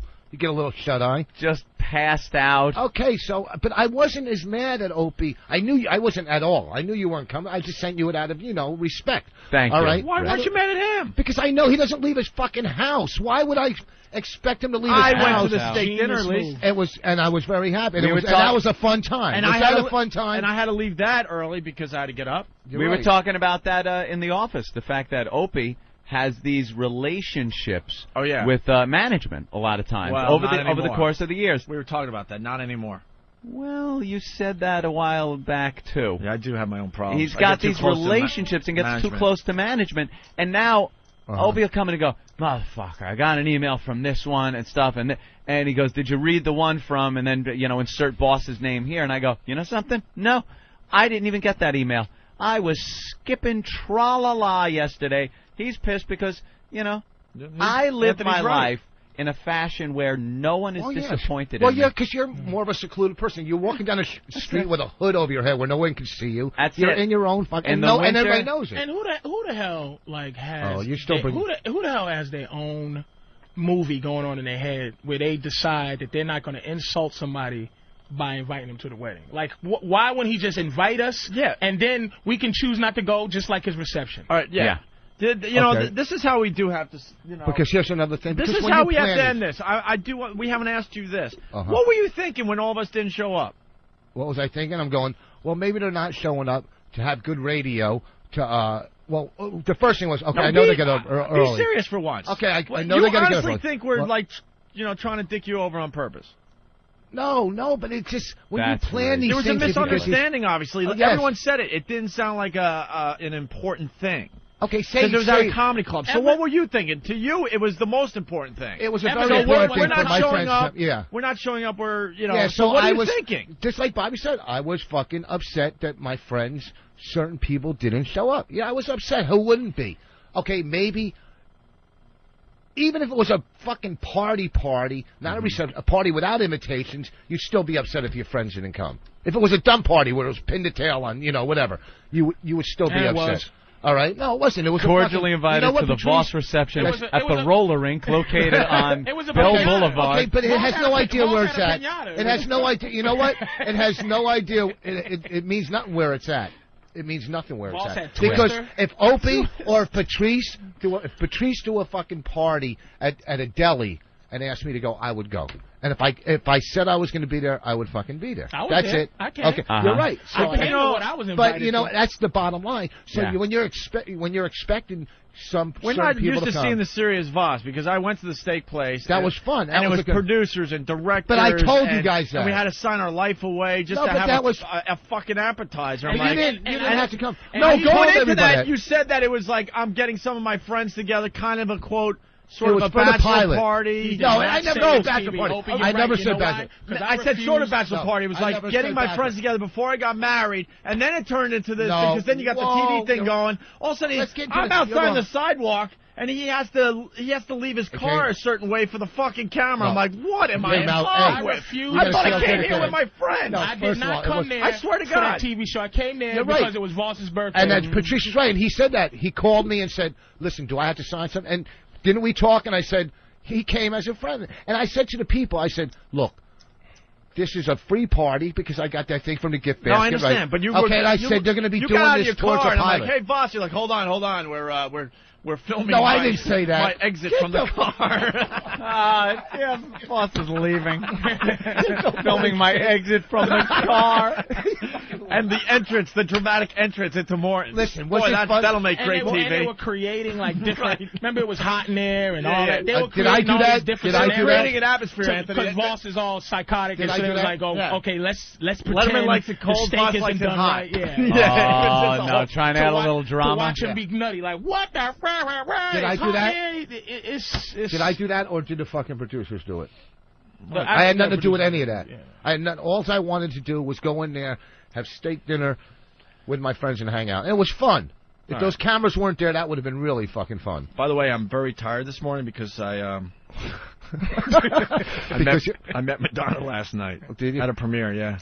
I stayed up really late. Till like what, 2? It was really late because I had a Madonna. shot. I had a shot to meet Madonna last night. Cool. Do you think she remembers you right now? I don't give a fuck. The guy in the little shirt? Is that what you said? Hey, I met this guy in a little shirt last night, but he had to leave. I wanted to fuck him, but he had to get up at 5 in the morning. I don't care. I met Madonna. Big fucking deal. You met Madonna. Any other has-beens? You meet Sharon Stone too? Madonna's a has-been? Oh please, whatever. I met Madonna. Holy big deal. Crap. Put it on your resume, right under E.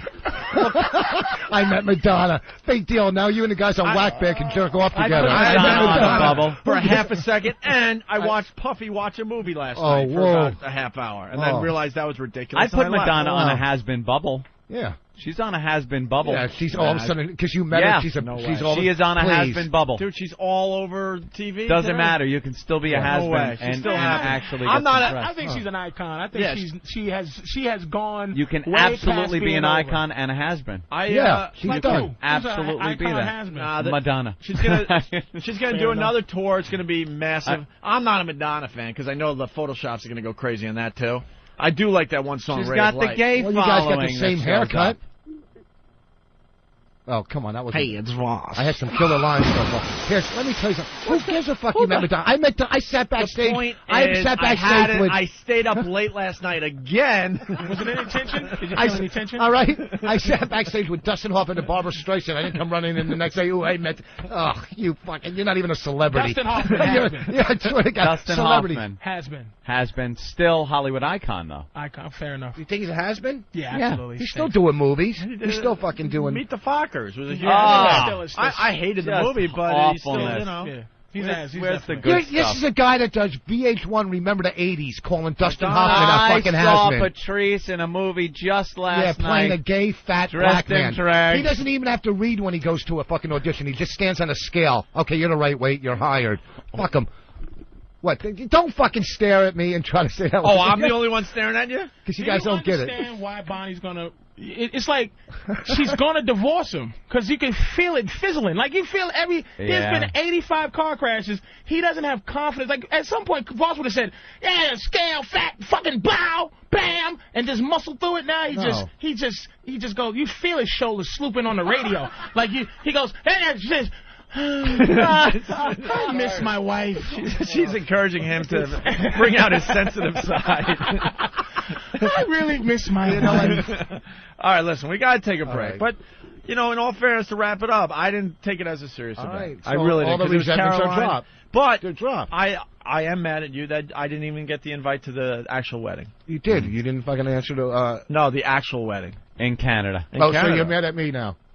Well, I'm sorry, tonight dude, I was going to send it to you. I was fuck, talking to Annie dude, Lennox, and I forgot to send it to you. You're fucked up though, because you're like you don't invite any of your friends, only Jimmy, because all the way up to Edmonton. You need a best man, so you don't invite any friends. And he almost fell out, so I didn't know who I was going to get. She tried to get Patton Oswalt to be his best man. She tried to get one of her friends. And then is that true? No, don't believe. You know what, dude? You're falling for this fucking idiot. Said, don't let him. She said, "Rich, you know, I got a great best man for you." He was gonna stick one. I'm telling you. Was that said? No, never. Dude, no. Are you? You know what? Really? Do you hear him? Bullshit. You can attack me. His acting. You can tell when he's really mad and when he's just trying to put. Really? Obviously, it's quite obviously that Norton's going to be my fucking best man. All right. And why is that obvious though? But no one was invited. Because and next thing you know, you're doing something at Caroline's. How are we supposed to? All figure right. all So that I let out? it. It was a mistake where I had it. But it, like I said, it doesn't matter where it was. And he stopped dyeing his hair. She told him his gray makes him look distinguished. I never dyed my hair. Don't fucking. Can I see the Bush thing again? No, you're going to break it. You're crazy. That's from the fucking president. Don't you Dude, break you know that. how many people called saying anyone can get one of those? That doesn't fucking matter. You're right, anyone. I got one. If everybody can get it. Yeah, that's the key You're to right. like collecting shit. Yeah, is that it's not worth anything if everybody can get it. Right. Did he really sign that, or is that a Yes, stamp? that's right. Yeah, let me see if it's a stamp. Is that a stamp? Oh, Let me see it. Fuck you. They're telling you to break it on fucking Whackbag. No, Whackbag hates me in general. They do? Yeah. No, they don't. I swear to God they do. You tell those fucking... Oh, please. Here, just let me see that. No, thing. you're going to break it. I'm a genius, though, man. Like he's walking away. Don't set yourself up for failure. This fucking segment went long enough. All yes, right. it did. Let's take a break. I'm getting chest pains. All right, Rich. All right, I don't know what to do now. We had that, the Kaplan Brothers, the new song. Want to play that into break, maybe? Oh, yeah. These are the guys that did the Silence of the Lambs, the musical. It was genius. And now they're traveling the country doing this in small theaters. Yeah. I would see that. Comes to New York. Definitely. And there's a song that a lost track, Opie. A lost track. This isn't on the CD? No. This is one they just came up with, a new one for the show that they're touring with. It's called I'd Fuck Me. I'd fuck me. Would you fuck me? So I would fuck me. We love the Kaplan Brothers on this show. And why are you going for a cigarette if you have chest pains? That's just anxiety. Just anxiety, a little anxiety. Wow, you're shaking and everything. I'm not shaking at all. You're really hurt. I didn't know they I'm made not hurt. I let it go. I Xanax feel in good now. form. I feel good. Everything's off my chest. Anxiety. Dude, you got, I do have to point out. Anxiety. I know. Anxiety. We just let. He makes me feel really good, actually, because I misspeak a lot on this show. Listen. Anxiety, what's wrong with He was waiting for his chance to jump in and get this off his chest You're today. damn straight I was. And He was you know just what? waiting. I couldn't wait. Listen to the replay how we awkwardly go into it. Like all of a sudden we're talking about a hurricane or something. We're just talking about anything. And then he all of a sudden pulls out the fucking carrot top bag with props are flying out of it. Goddamn invitations. Do you know what it's like to fuck transcripts? You know what it's like to be snorkeling and stick your head up and go, fuck these guys, and when you're still pissed off, you got to let it go. I let it go now. I feel great. It's off my chest. He was out. Are we still friends? Yes. I want to play golf. Virginia. Virginia's calling? Well, let's see what this Hello? is about. Yeah, who is this? Tanya from Geico. Hi. How are you? Tanya. Yeah. It's me. Hi. Good. Right, there was a little fender bender with the Cadillac SRX. That'll cost good. I think the mirror got a little dented, and that should be about $32,000 to repair. I'm teasing, of course. No jokes ever make it your way at Geico? No. So how is this a problem? Is there a problem? Received from the payment recovery unit. Yes. Am I getting my check? You recover my deductible. So I have to give you my deductible, and then I'll get the check. What? Who? What? Who? So what's your call for? In the process, yeah, of recovering my deductible from the other people. It was because it was their fault. You guys are vicious at Geico. I love it. It's a lengthy process. So I'm going to have to foot the deductible, and then you'll get it back for me, right? Yeah. Oh, boy. What happened? Well, I gotta pay it first. Oh, boy. And then maybe they'll pay me back. Maybe. If things work out. Yeah. Yeah. It's so their fault, though, Geico. It's so their fault. Do you know who was driving? You know who was driving? You know who was driving that car at the time? Mario Andretti. It was a professional driver, and it was hit by the little 20-year-old Jewish girl, I believe. Daddy bought her the car. You know the deal, right? Come on. What if I take a sledgehammer to it, can I get a couple of more bucks? Is that legit? What if it mysteriously bursts into flames in the shop? Anything? No. Is this being recorded? Oh, yes, Jesus they Christ, I'm in usually trouble. are. No, I'm sorry. My side of this conversation is what they call on the air on the radio. You've called it a very bad time. Morning radio. I work for a living. All right. Yeah, that's okay. How about you call me at home? Yeah. My home number? That's 516-48. I'm on the air. It would be hard for me to give that number out right now. You'd have trouble getting through. How about you call this very number at about, let me see, I leave here at 11:01. How about 11:01? And I'll get back to you. Would that be good? Yeah. Don't invite him to your wedding. Thank you. Yeah. And look into any records of Rich Voss. I'm sure you'll find some hijinks going on there. All right. Thank you. Hey, Voss, before we go to commercial, I want you to thank me for being your friend. Thank you. Thank you for being my friend. Yeah, I think I'm a good friend. Are you out of your fucking mind? I think I'm a really good friend. Why do you think that? I just do. I think you're all right. Thank me. No, suck my. Let me tell you. You don't have many. First of all, thank me for not attacking him with that fucking morning Zook phone call. That was probably fucking Rocky Allen calling him. That wasn't Geico. Somebody wasn't even trying to do a bit there. Yes, he was. Don't try to stick up. That was just real life. Yeah, that was real life. Then you would have taken a break and said, okay, answer the call. You tried to do a fucking bit. It fell flat. Give it a car crash. It went nowhere. Do you think penciled in at 9:45 it said, call from Geico, and I got Derek gave me the thumbs up like, we got a chick on the phone. She's ready to play the Geico girl. And that's comedy gold. And that came wasn't out of even it. Geico. That was just Ben calling from the other room to set up the Geico fake bit. All right. Thank me for being your friend. You thank me for fucking taking you under my wings for 2 years when you were manic depressive. When you're Cadillac. You thank me for that. For taking when you were fucking curled up in a fetal position every other fucking night crying going, people know me, don't they? Let me tell you about something. Let me tell you. No, let me finish No, with I it. want to tell you about something you probably know no clue about. What? When your 2005 Cadillac gets hit,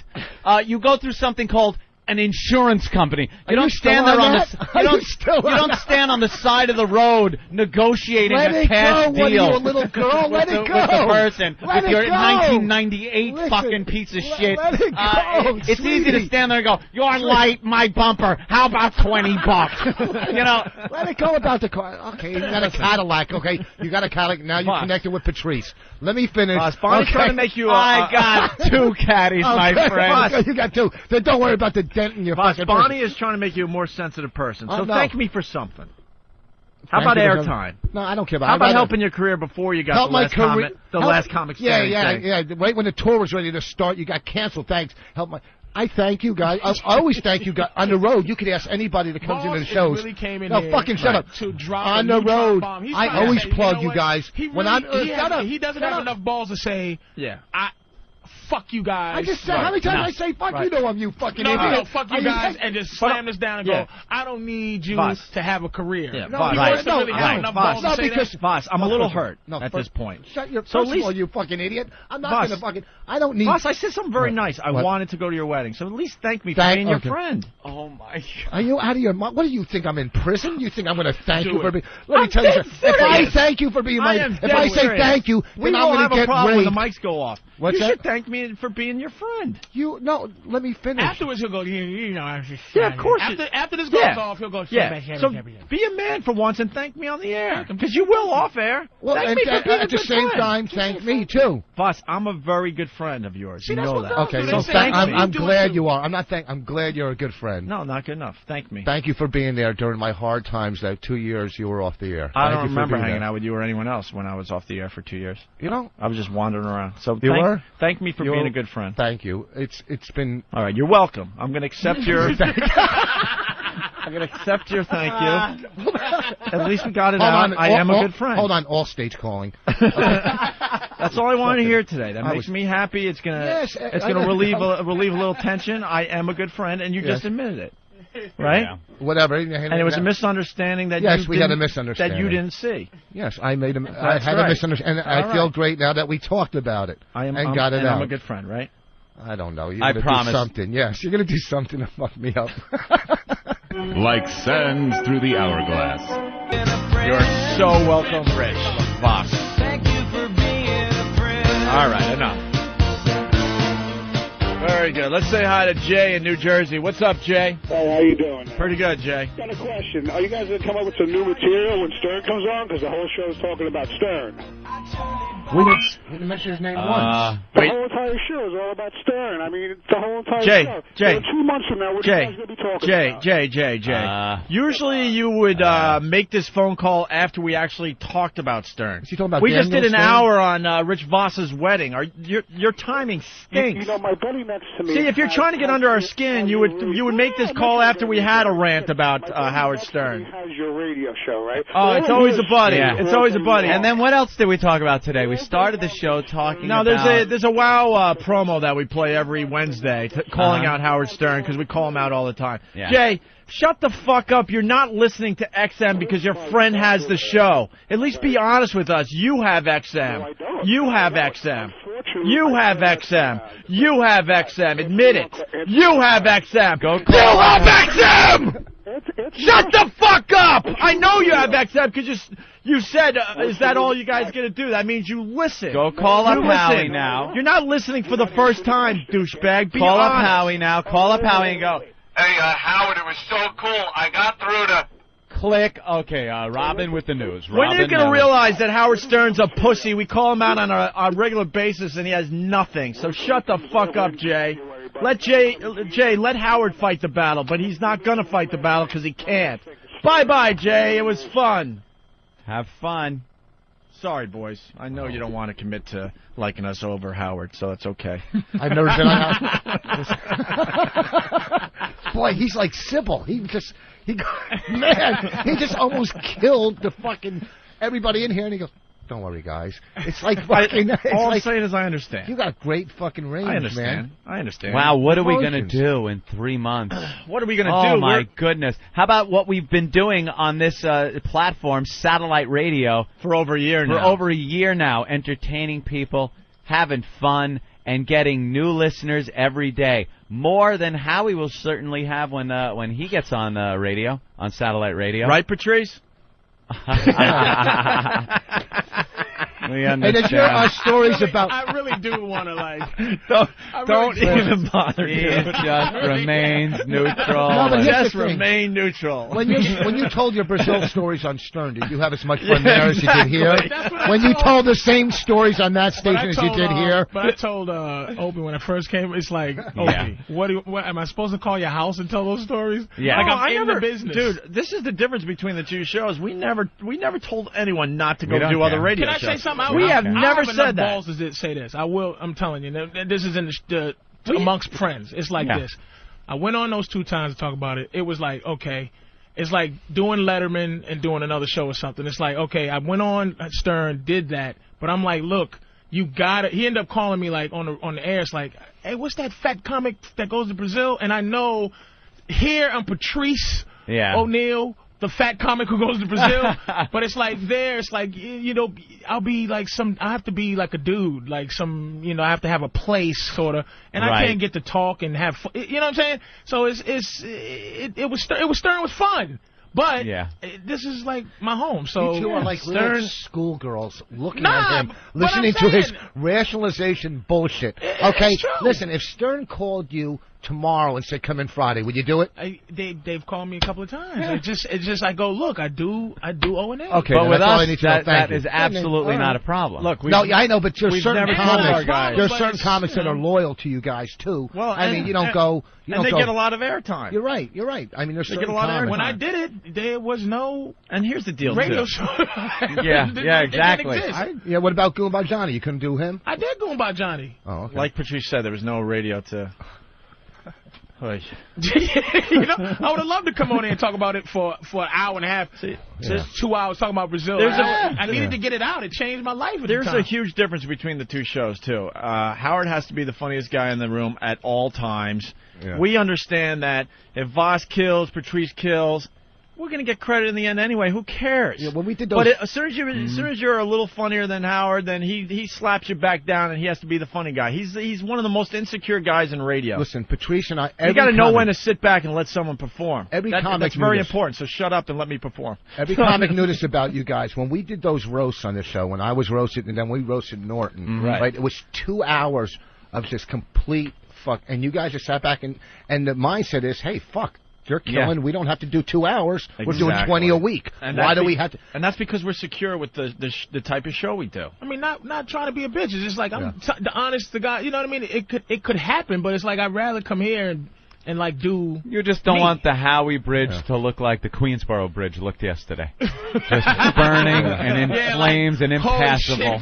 Like, God damn it! What time are you doing the radio chick today? Oh, Jesus. The radio chick still doing radio? Yeah, I don't know. He's going over there. He said to plug. Did you do you did the radio chick? Don't do the radio chick. I never did the radio chick, but I don't know. She is a disaster. I did Stern when you guys were off, and I just recently did Brewer. You know that Brewer called me like 2-3 days ago. Like whining and crying into the phone, like you don't call me anymore. And I'm like, it's tough to call him. You know why? We kind of showed him how to do radio, and then we were trying to get him here. As you mean as his own show here, or we were trying to get him here. Yeah, but you know what? Here's and then the thing. I'm not gonna lie to you. He disappointed me personally. Disappointed me big time because he's another guy that I talk to a lot in my time off. And it's like, what are you doing? But maybe they offered him more money. And then his excuse is he didn't want to live under our shadow and stuff. It's like, we would have helped you. Because obviously he's a great comic, but he doesn't know how to do this radio thing. Can you get me a radio show? Hook me up with like that cowhead guy or something? Like apparently you could just go over there to Sirius and they'll sign you up for a multi-million-dollar deal. It seems to be what they do. Where's their address? Where are they at? They're right down downtown a little bit. Anyway, I love you. No. Yeah, it's a touchy subject, that whole thing, man. That loyalty thing. You're like, Jesus, you know. Everybody's in show business. You're trying to, you know.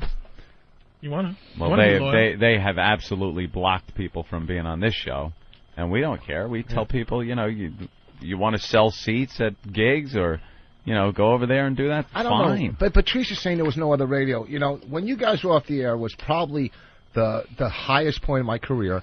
which, well, it's like any career goes up and down, you know that. But at that point was probably the highest point, and I could have probably done Stern. But as being a loyal O&A comic, listen to this. No, wait I a could have second. probably You're right. done I made a call. Stern. All right, he was not asked to do. Oh yeah, right. No. Okay. Again, he does. He knows, but I was. Jesus. I was. You fucking idiot. You wasn't. I wasn't. And you wouldn't have I'll said take it. no. Yes, of course I would. He's I said no lying. to Man Cow. I said no You to. I said no to Stern. What are you doing, dude? I dropped the coffee again. Yeah, all over the console. That So sounds- we're going to be off the air in seconds here now. As soon as okay. that starts dripping in between the cracks. Oh, That's no. great. Do you spill your coffee every fucking time you come here? That is again. Don't let it get under the console. That's impossible to clean. Sorry about that. I like the way Voss is like quietly trying to be a rebellious. He spilled the coffee on purpose to just say, to diffuse so the he can tell situation. everybody I went down there. He can tell Bonnie I caused a ruckus. I threw coffee in his face. I was throwing coffee at him. They didn't do nothing. I showed him, sweetie. I bit Master Pole in his balls, and he I backed right down. Yeah. Hey, this is quiet. Like this is really some little protest he's doing. Anthony, by the way, you took the Geico phone call, so a lot of people are yelling at us on instant feedback. We never played the Kaplan Brothers song. Oh, shit. We were setting this up. We were ready to hit play, and then you got that phone call, I think. Sorry. So there's these guys. They were music majors in college or whatever, the Kaplan Brothers. Yeah. Went out to Hollywood, and they decided to make a CD called Silence of the Lambs, the musical. And we've played a bunch of tracks on the show. Absolutely love it.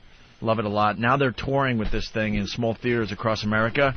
And they have a song that wasn't on the CD that they just released. Ooh. I'd love to give out their website, but I don't have it in front of me. SilenceTheMusical.com. SilenceTheMusical.com. So now we're going to finally play I'd Fuck Me. I'd Fuck Me. All right? As long as your phone doesn't ring here. We're not going to break. We're just going to play this fast and continue with the show. Would you fuck me? I'd fuck me. I'd fuck me hard. I'd fuck me so hard.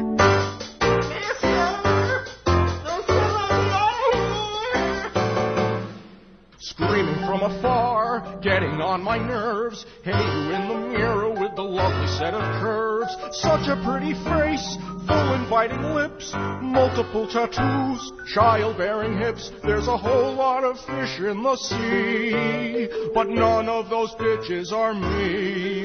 Take a chance, never know in the end if you're gonna get lucky. Would you fuck me? I'd fuck me hard. I'd fuck myself so fucking hard. This butterfly shed its cocoon. It's spreading its wings straight for the stars. Once I cut off the meat, I'll be ready, complete, and I'd fuck me so hard.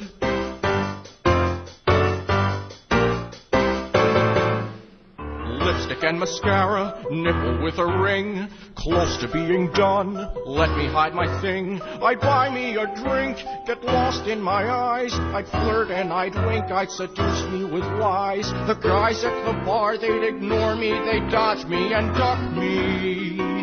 But now they'd fuck me, I'd fuck me too, I'd fuck me fucking black and blue. His basement's a castle and Billy's the king, or is it queen? Either way, I'm in charge.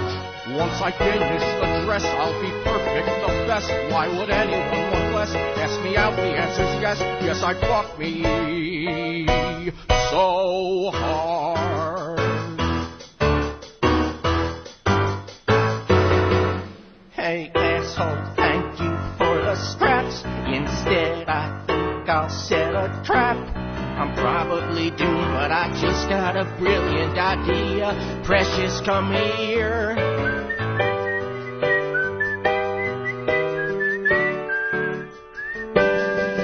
I'd fuck me well, I'd fuck me till I burn in hell. I'd have me, I'd do me, I'd rape me, I'd screw me, and get in the back of a car. I would stalk me, I'd chase me, I'd lift me, I'd taste me, I won't have to look very far. I'll be grateful, complacent, come back to my basement and fuck me so hard.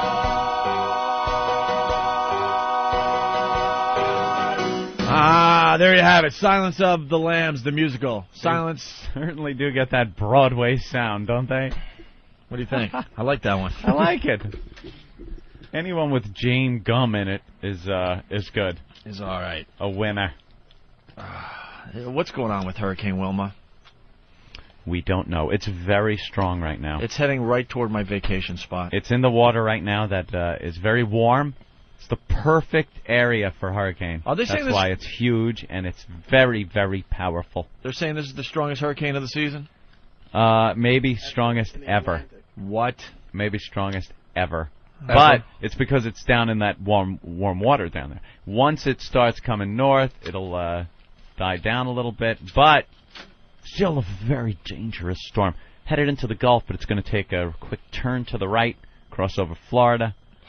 Could go between Cuba and Cancun, they're saying. But either one could get hit. And then make a hard right turn and go over Florida. You know, in terms of the atmosphere and meteorology, this was truly an atmospheric bomb that occurred overnight last night. I have never seen anything like this happen in this short a period of time, going from what was a tropical storm we were talking just 24 hours ago to now a Category 5 storm. Look at that eye, how clearly defined it is. It's only about 4 or 5 miles wide. This is a very compact, tight woven storm, and that's why the winds around that storm, maximum winds now at 175 miles per hour, and unofficially with a millibar pressure of 884 millibars, that is the lowest ever on record in the Atlantic Basin. The track of the storm takes it east of Cancun, southwest of West Cuba, sometime overnight tonight or Thursday night into Friday morning as a Category 4 storm. Then what happens is, notice that sharp turn. Well, why would that happen? Why doesn't it keep moving north? We expect the jet stream to pick that storm up and then shift it to the east and northeast, anywhere from Fort Myers through Naples, Punta Gorda again, also Key West down around here. Look for the possibility of hurricane conditions sometime beginning Saturday and then continuing on into Sunday. Fuck. Yeah, well. Time to When do you call leave? the travel agent. When do you leave? Well, the problem is I got to land in Miami Saturday morning. Saturday in Miami. That's Saturday supposed morning. to be when it's actually hitting, and It's over, Johnny. that could be a rough one. It's over, Johnny. I'm getting out of here Friday. Motherfucker. All right, Anthony, Gamefly.com. Rich was just telling you're playing a new video game, huh? What's it called? Max Payne.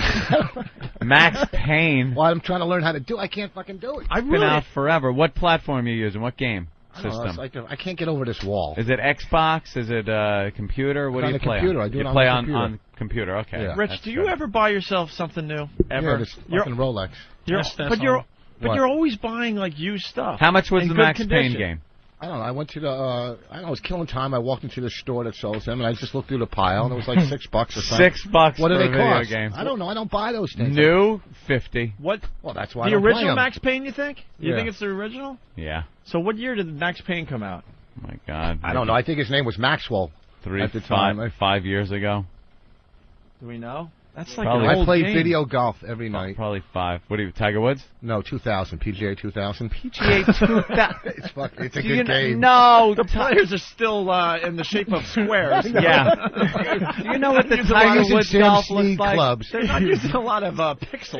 That's crazy, man. He should just say, I'm not into that newfangled. Yeah, I don't like you it. got to see this game. It's great, man. Yeah, but there's a 2006 version. Yeah, the that's Tiger Woods fantastic. 2006, they're saying is all the unbelievable. rage. But I don't think it And Max goes like Payne this came one. out in You- 2000. The ball.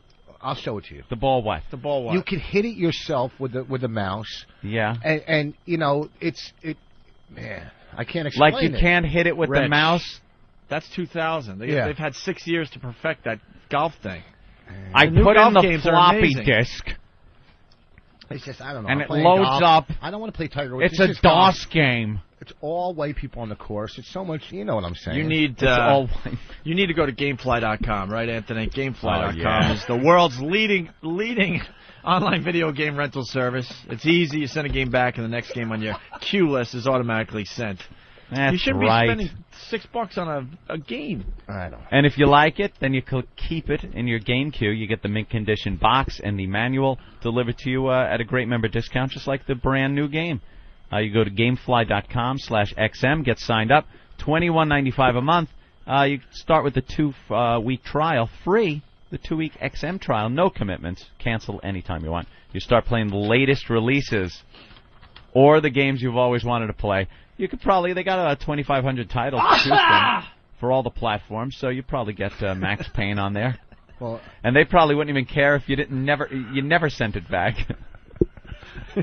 Go to Gamefly.com. That's Gamefly.com/XM. Plug in XM in the promo code box for your special offer. Gamefly.com. Very nice, Anthony. We got Aries Spears outside. Aries Spears? Yes, he'll be joining the program next. I used to work with Aries at Terminal D. Terminal D, the first black comedy club in the area. You know that? First black comedy club. It's just it's not Hey, a it's joke. Ross. Oh. You know what? Yeah. Just saying. You know. Fuck. My good friend Rich Voss, everyone. That's I like right. You're just mean people.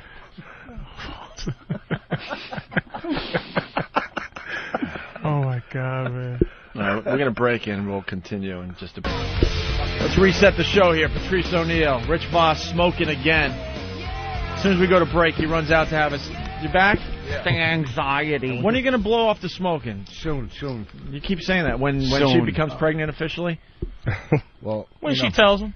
Why soon? It's got to be one of those things that you got to do. You guys, listen, it's my only habit. It was a woman that made him get off crack. He didn't get off it himself. No, I It was wasn't his going out. ex-wife said, don't do crack. My ex-wife didn't know me when I was on crack. I didn't. You think I had a girlfriend when I was doing crack? You fucking idiot. Yeah. I didn't They're called know. I didn't have crack anybody. whores. Crack whore. It's easy. No, yeah, you never had one. What the fuck? Come on, Rick. Crack whore. That's hilarious. And let's say hi to Aries Spears, man. What's happening? In the studio, yo, man. yo. Everyone knows everyone here. Yeah. You know Rich Voss. You know Of course. Patrice, right? Yeah. We're players in the comedy business. What? We're players in the comedy business. I hear that. We bump into each other from time to time. Yeah. On the road. How do A you few cats from Mad TV, a few cats from Last Comedy Stand. What's happening, baby? How you feeling? VH1, remember the 90s? I really am a slave. I can't. I want to say no, but they just keep paying me, man. No. Hey, it's Whip 'em Out Wednesday. Aaron has some advice for the guys out there in Kentucky. Aaron, go ahead. Hi, guys. How are you? Hi. I love you guys. I listen to you guys every morning. But I just want to let all the guys out there know with the WOW stickers on the back of their trucks to drive just a little slower on Wednesdays. I must have chased this guy down for 20 minutes trying to flash this guy this morning. He was She's driving got her so tits fast. hanging out, foot on the gas pedal, just trying to show this guy her tits. And the guy's got a WOW sticker, has no idea how close he was to getting wowed. Probably just listening to Merle Haggard, can't hear her beeping the horn. Well, you know, missed out. this is satellite. You can curse. Oh, yeah. For a woman that can drive 80 miles an hour and flash a guy and keep up, you know? Do you have a nice set? Thanks. Do you have a nice set? She thought you said you have a nice set. Yeah, thanks. I have no I'm idea. sorry, I can't hear you guys. Did you say, do I have a nice rack? Do you have nice tits? Yeah, I think so. Yeah. Well, at that point, you would say, yeah, they're 36 Ds. They're 30, you know, what do you got? 32 C's. 32 Cs. Which, I'm pretty top-heavy for my size. What's the matter? 32C? Yeah. 32C? That's not bad. for her size. You said 32C? 32C, yeah. Oh, okay. So, oh, yeah, she's right. It's not bad. Her back is small. Are you a petite girl? Small with big boobs. Small back, big boobs. I'm about 5'4", 100 pounds. Do you like big tits or firm tits? What do you like? Firm. You like firm better than big, right? Yeah. The big thing is so overrated. White guy discussion. Go ahead, dude. Oh, really? I know. I like tight. Don't worry, we'll talk about booty in a minute. I like them soggy. I like my titties look like Bible slingshots. It's disgusting. There's nothing worse. Oh, man. Than fucking nipples pointing at their toes. Oh, I love it. No. I love it. How about No. hair? You ever get the hair on the tits? How fucking nasty I don't is mind that? that. You don't mind I that? do not mind that. All right, Listen, let's say goodbye to Aaron. Aaron, thanks for the advice. Pull it. Thanks. Snap Thank it right you. out of there. All right, guys, slow down if you got the WOW stickers. Someone's calling Anthony out. This never happened. Anthony is a little girl? Go ahead, John. Whoa. Hey, how you guys doing? All right, Hi, John. sir. Why am I a little girl today? Well, I just wanted to know what kind of dress you were wearing today. Oh, pull your skirt down, bitch. What? What he's saying. What did I do? Yeah, all right. You can't get out of your car because you're gonna get wet. Somebody's got to park your car. You have a cook? I mean, what the hell is that about? Your apple cakes at Starbucks? Damn. It's not looking good. All right, I do come across as quite a little faggot here on the show. I understand that. It's not looking good. But I'm a fancy man with fancy needs. But when he wants to be, he's a pit bull, trust me. I had, you know what it is? I'll be honest with you, John. I'll be honest with you. I have done what they called sold out. I went from working in construction for many, many years. I call it the old my ass 360. off. I worked my ass off. I got into a gig where it's not even work anymore. It's hanging out with your friends goofing on shit, and they pay you tremendous amounts of money to do it. And for years, I still just was like, all right, I got this. Put it in the bank. Because when you grow up and you're piss poor and you're working like a slob, you got the rolled up fucking 20s in your pocket at the bar, and it's like Friday. You've just been paid, and it's all you got, and you're at the bar spending it all. But as fancy as you are with the limos and all that, you're still down to earth. He doesn't still have buy limos. clothes at Kohl's. I am right? so down to earth. I know people exist that are less Anthony well off had than was in the pulse of the hood. Pulse of the hood. Anthony before radio had a very tough life. No joke. You can see it in his eyes. He had a very of tough course. life. I worked like a dog. Do you notice him and Voss just got the same look? It's that Yeah. I'm still living. It's like I'm still here. Thumbs up. And one guy made it, one guy's still trying. Oh, jeez. But Oh, man. now You I've guys are decided delusional. to take some liberties with my cash and get a nicer vehicle. And since we have security people and whatnot that are here, if the weather sucks, why am I going to park a block and a half away and then walk in the rain when Master Poe can now park the car? Why, if I want a low-fat apple cake, should I not be able to eat it? We want to look cool in front of him, man. Why, in God's name, am I a faggot? He's just doing it for the radio, Aries. Well, people don't know. People just don't know. Listen, our listeners listen too closely, unfortunately. Bill, go ahead. Bill, go ahead. Bill, go ahead. They're listening really closely. Bill, the guy that's hearing us through his phone right now. Speak. You, speak. You're right. Yeah, you. You. Just went, Well, it ain't Bill. It's Joe. Oh, Joe, sorry. Joe, whatever. But you knew we were talking to you, right? Well, fuck no, I didn't know. I'm not Bill. Yeah, but we answered. Fair enough. You can't be pissed off at him about that. But if someone's if you're talking on the phone and someone goes, "Hey, Johnny," I'll be like, maybe I can just hear him. would you not listen and just sit there and go, wait for him to say Patrice, or would you go, hello? Hello? Wait, that might not. Yeah. My name isn't Bill, but I'm here on the phone. Hey, Scooter. All right, Joe, go ahead. Just go with Champ. Hold on. Here's Joe. Pally. Yeah, what's up? It's not a 360, Ope. It's a 180. You said he did a 360. It'd be the same thing back to where he was before. If someone pulls a 360, Yeah, their viewpoint is exactly where it was. Thanks for paying attention, thank you. Joe. If I would have said that, there'd be fucking pictures everywhere around New York. Jesus, there'd be a plane with a fucking smoke. Voss said 380. Jesus, Anthony, you really are. I know. Damn it, A 360. 380. Am I? Souffle eating motherfucker.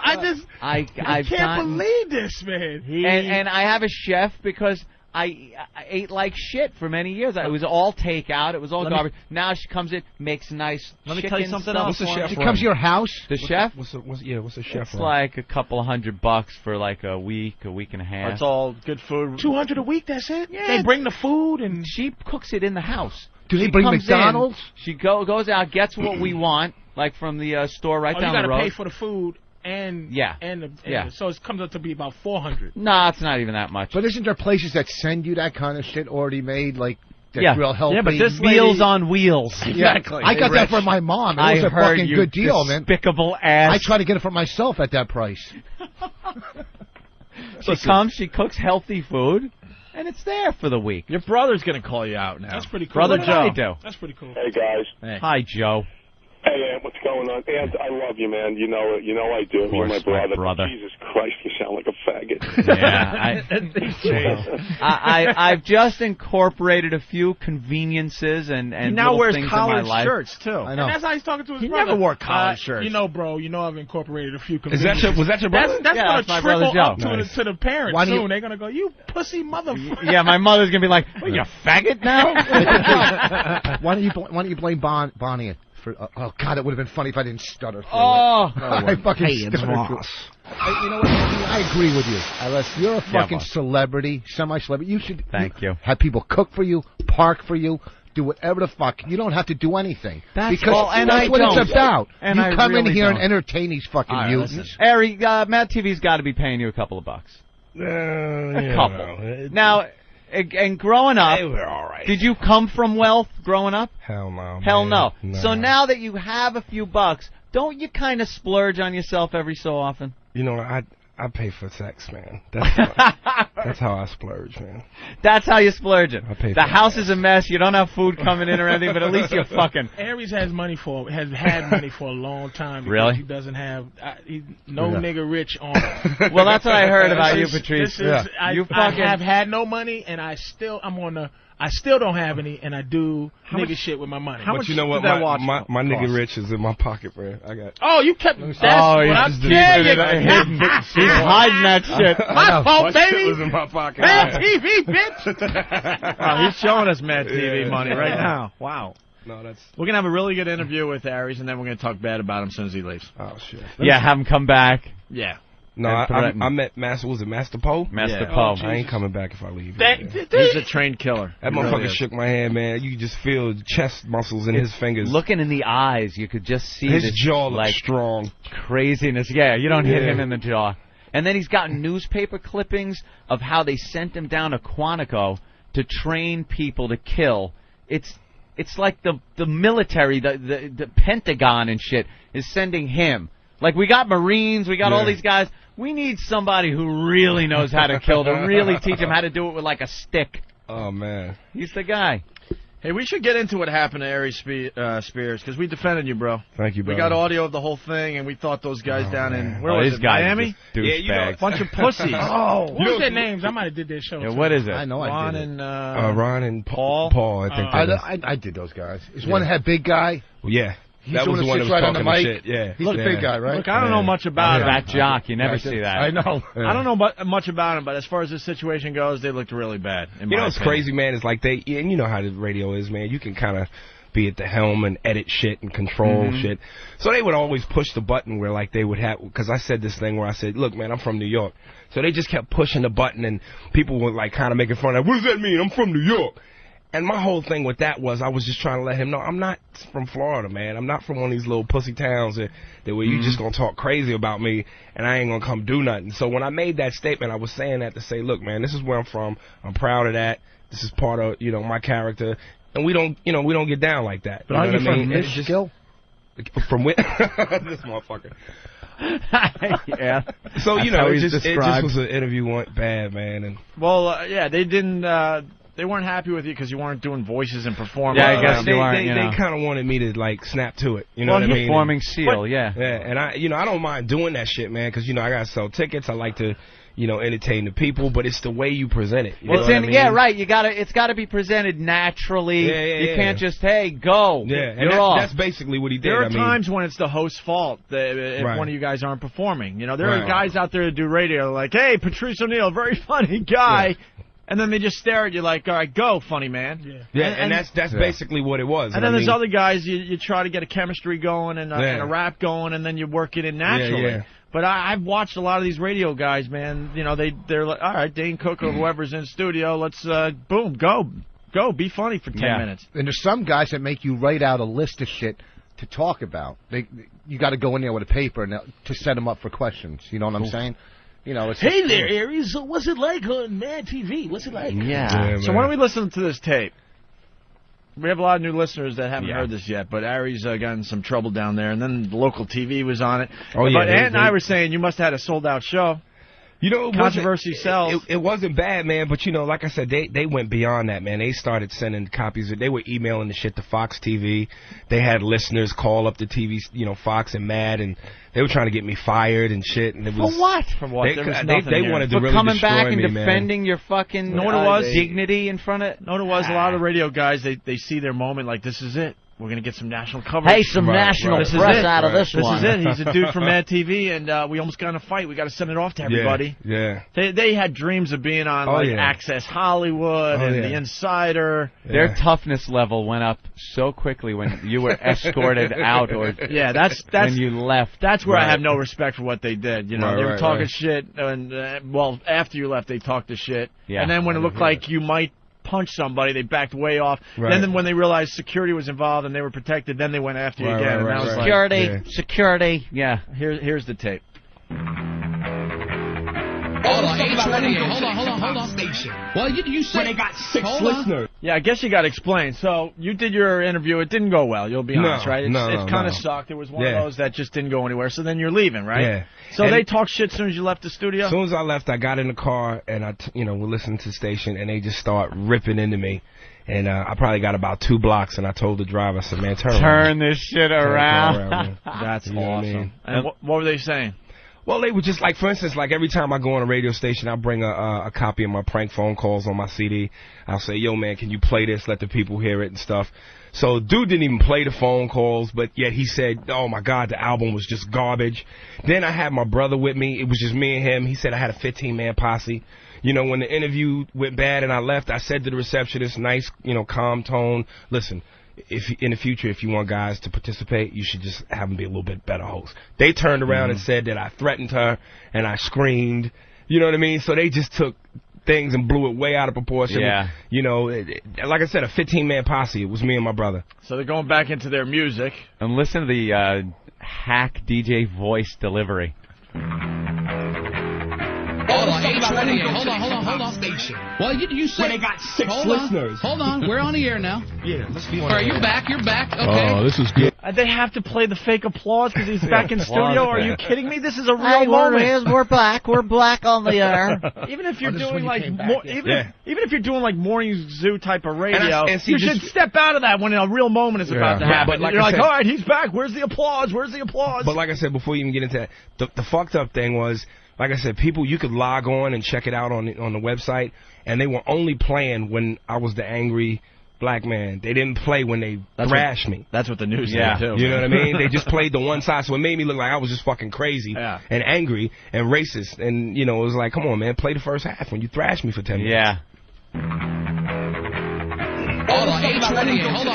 Station. Well, you said they got 6 listeners. Hold on. We're on the air now. Yeah, let's be on. All right, you're back. You're back. Okay. Oh, this is good. Yeah. Now radio and TV is all about ratings. Yeah. Let's go ahead and get some ratings for you now. We don't need you can leave if you want, or you can verbally stay. Thrashed me when I left. No, you verbally thrashed us in the hallway on the way out. I didn't thrash you in the hallway. Yeah, you did. The guy came in and told us what you said. I've been doing stand-up for 15 years. I've been doing thousands of radio stations. All right, so what happened here? I know the deal. You didn't do diddly on our show. Okay, You just came in I didn't like... Diddly. My person said diddly. How the fuck you gonna call yourself a black man, Aries? Let a cracker say diddly to you. I don't believe it. And you know what? And he let you off the hook because he didn't say squat.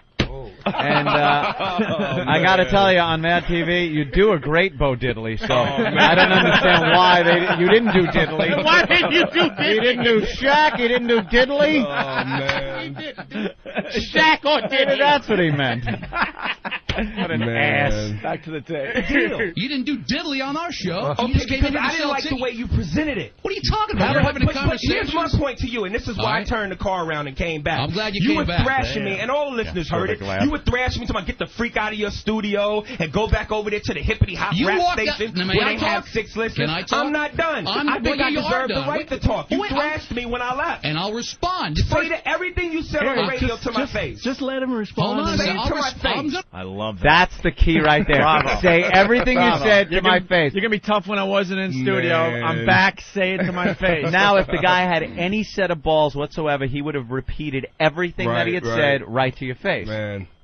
Say to everything you said on the radio to my face. Just let him respond. Hold on. I'm going to say it to your face, and I'm going to respond to why I said that about the hip-hop. You walked out in the hallway and told this kid that, man, I went to the hip-hop station, and we got along fine. I did all my material. That pissed me off, because you didn't do any material on this show. Because the way that it was presented to me How was here... it presented to you? Let me tell you something. When you do shows and you're a comedian and you do impressions, no one likes for you to just go, hey, do this, do that. No one did that. It can be presented in a better way. That is so true. That's what I told the dude that was telling me the story at the club I was doing. I was like, look, I'm going to be honest with you. I know they told it, hey, we don't want to hear about who you really are. Dude, do that impression of Clarence Williams III. Go ahead, do it now. Do it!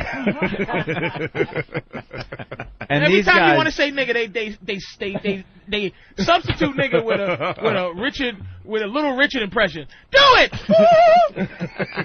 that's where nigga come in. I said, do your impression. I completely agree with you. By the way, I think it's our job, Ant and I, to try to set you guys up best we can, try to feel you out and make you comfortable. There you go. And it just goes to show you. That's all I wanted, man. That's all I wanted. wanted. What radio hacks, when they have to have a guy come in, and it can't just be a conversation. You can't just talk about, fucking what's happening in the news, the hurricane, just like conversation. Plus, it's got to be. Plus, what they don't understand too, man, is like, man, in this business, hey, Patrice, man, you got to eat so much bullshit on auditions and rejection, and a lot of times, you can't always respond the way you want to a casting agent, producer, director, because that could be your ass. So you got to eat a lot of shit. So when you have a term, diplomatic, and he ain't even mentioning as a black man. Yeah. Well, I mean, that too. Because that's what he want to say. Because that's what it is. We got to eat a whole bunch of horse shit. Because we're not smiley, and they want you to. Nobody, if you not have just a drop of understanding for black people, don't tell it. Just let us have do it. Do your little impression. But the thing that kills it is so if you get a moment where you can kind of keep a little control and dignity for yourself, that's important. Right. So, again, I would have done it, but he said, do it. I'm like, dude, I go through this shit to get jobs. I'm not going to do this. And the reality is it's a give and take. You want to be good on a radio show because that sells the tickets. That's the only reason you're there. Yeah. That's the only reason you're here today. Yeah. We don't know each other, right? Yeah. But so why wouldn't you try to do your best? But if you're feeling uncomfortable and you're not feeling it because the atmosphere is strange, that's what's going to happen. And that's the jock's fault. Yeah, it's the fucking jock's fault, man. And we're not perfect. We've had a couple of uncomfortable moments. Yeah, we've let people down on our show. Of course we have. Sometimes we're not feeling the passion for the person. Usually it's intelligent women. Yeah, that's the problem we have. They sit down. We finally had to admit that in the office one day. And it's not even like we're going to go, so bitch, what the fuck? It's just they sit down and go, well, how are you guys doing? And we just go, we turn into babbling idiots. Oh, no, a woman with a brain. Yeah, we don't know what to say to her. Soho. Fucking, get some, it'll bring it all down. We're just so used to saying, show us your tits. Can I guess your age by looking at your wiffle ball bat in your ass? Do that to them, but no one does it. Yeah, Professor, show us your tits. Yeah, hey. But a girl that has any type of intelligence in the studio, we fall apart. That's the hardest time we have. That's our kryptonite. It really is. And we finally had to admit that in the back office one day. We're like, man, we stink when these girls are smart. But you also go on these radio shows when we go on the road. When we go on the road, when a comic comes in here, they sit down. You go on the road, sometimes you're going in for 1 5-minute spot. Right. They'll bring you in. So you got to fucking song and dance with them for 5 minutes, right? Like they rush in and rush you to find out. You can't build up any rapport or any type of thing. Yeah. So, it's bullshit. Here, at least you come in, you sit for an hour, 2 hours. You know what I'm saying? That's it. And it's worked both ways with comics on our show also. There have been some comics that have come in, and we're talking about a subject, and we got people in here, and we're all laughing, and they come in and are incapable of adapting to the conversation thing and just start going into the act. Is that my setup? Yeah. No. Hurricane what? No, we're talking about when you were in high school. But even if you got 5 minutes, you can make the most out of 5 minutes. Again, I just say it's my job to come in and do my thing. But as host, this is your station, your gig. Right. You can in 5 minutes we can get something going. You know what I mean? It ain't got to be an hour. Right. It could be 5 minutes. Oh yeah. It's just all about how you know what I mean, in that 5 minutes build that rapport, man. Obviously, that wasn't going on. All right, let's go back to the tape here. It can be presented in a better way. It is your job as the host. You are the host. Yeah, it is your job as the host to present it in such a way where we can do it well. Hang on. Just let me say something real quick. We've had every major comedian that has come through the Miami Improv. And this is a lot. I want you to understand why I turned around. Hold on, let Tommy speak for a second. Let me talk just for a second. As far as people doing impressions, we've had Kevin Pollak, we've had Daryl Hammond, We've had other comedians that do impressions, and we say, hey, man, do this impression. Let me tell you something, man. And they do it. It's no big deal. I wasn't here when all those people you just named, I wasn't here when they were here. So I don't know what they did, and therefore I don't care. Right. My point in turning around and coming back here was that you were talking very tough when I left here. Yo, my man, I'm from the streets of New York. I know what tough talk sounds like. Yeah. And if you're going to talk about me that way, do it to my face. I'll do it to your comedy. Say everything that you said to my face. What did I say that was so tough? Talk the way you was talking a second ago. Yeah! I said, man, go down to the hip-hop station where they got 8 listeners. Why don't you go down there? So it's necessary to say that my CD Buster. Is trash and all that? Because if I had done everything that y'all wanted me to do, if I had done everything that y'all wanted me to do, the way you wanted me to do it, you would have still said my CD was trash? I didn't say it was trash. I said it wasn't funny. What did he say? I said it wasn't funny. What did he say, Ish? I know what I said. You don't and we heard you. In my mouth. We heard you. Don't you, let me tell you something, poodly-poo. You don't come in here with your New York swiddly-doo and kiddly crash and come in here and think you can scare me with your goddamn movements of your hands and neck with that hippie-gosh. You could tell he was scared. He was, the way he was talking, it's like, you know, say what you said and say it to my face. And he's like, well, the hip-hop station's got 6 listeners. What was he saying, though? Like, say it exactly how, he was like, that made you want to come back. Well, when he was like, you know, I said, yeah, man, I did the thing at the hip-hop station, had a good time. And he goes, go back to your hippity-dippity-rippity-rappity station where they got, you know, 6 listeners and do your thing. And when he was saying that, he was going, you hippity-dippity, you know, he was doing all that shit. What did he say in the car that made you go, nigga, turn this motherfucker? Oh, he said, who does he think he is to come into my station in my city and not do what I asked him to do? Oh. That's what it was. Right. There you go. Aries, right. see, this is what we have to explain to white people. This is they missed out on that. Because the white people, I have a PhD in white people. They did not understand that you don't do that as a white guy. You don't go into slave master mode. Yeah, you do what I told you to do, and that's what made him go back. Aries was bullshit. He tried to make it sound like he said, nigga, I'll shoot you in your motherfucking eye. He just said, let me tell you something, that boy. That shit went right to his DNA, man. Right to his DNA. We had put the sand down on the floor for a little soft shoe, and he didn't deliver. He didn't deliver. God damn it, we had makeup and everything. Oh, my God. You want him to say mammy, and you say mammy when I say mammy. My studio. This is my plantation, my studio, and I say, holy shit. All right. That's it. He was trying to make it sound like he said, well, I'll smack you up inside your motherfucking head, boy. But he was just like, he just should come here and do what he's told. That's when that car made that Yui. All right, listen. Let's get... That car turned around like when they were taking Michael to the restaurant. Good driving, Lou. Good driving, Lou. Not Lou Cabrazzi, the other guy. We going to Brooklyn? Or we going to Jersey?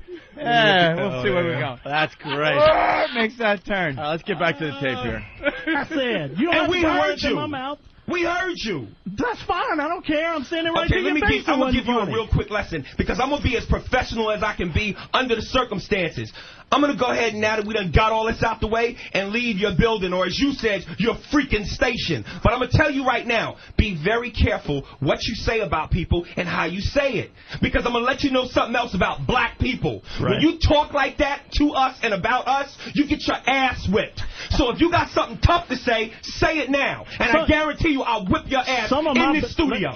God, you called him. I love that you called him out right there. Oh. Absolutely love it. Although you also get your ass whipped if you say, could you please get out of my home? don't tie me up with the phone cord here in Nassau County. All I have is a rapier for defense, sir. Could you please leave me alone? What the fuck you say? I'm sorry, Hold okay. Up. Wait, did you say you... Why don't you go to some guy's hippity-hoppity house and rob me? Whoa. Did you say you going to chop me up with your samurai sword if I don't get the fuck out your house?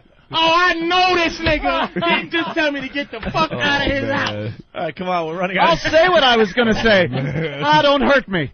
Don't hurt me. Oh. We're running out of show, so I'm trying to move it along. Oh, shit. Back to the tape. Say it now, and I guarantee you I'll whip your ass in this studio. Let me tell you something. Don't threaten anybody here, pal. I'll whip your ass in this studio. Get security right now. There it is. See, that is just like... Get security. I'll show you.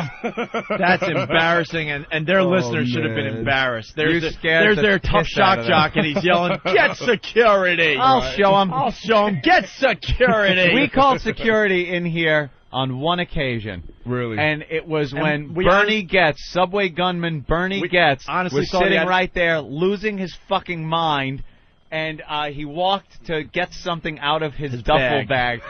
Security! Now that's when you call fucking security. And we weren't Poe, it was Poe? Yeah, no joke. We weren't sure if, because this was early in the XM days, we weren't sure if Poe actually checked them for shit.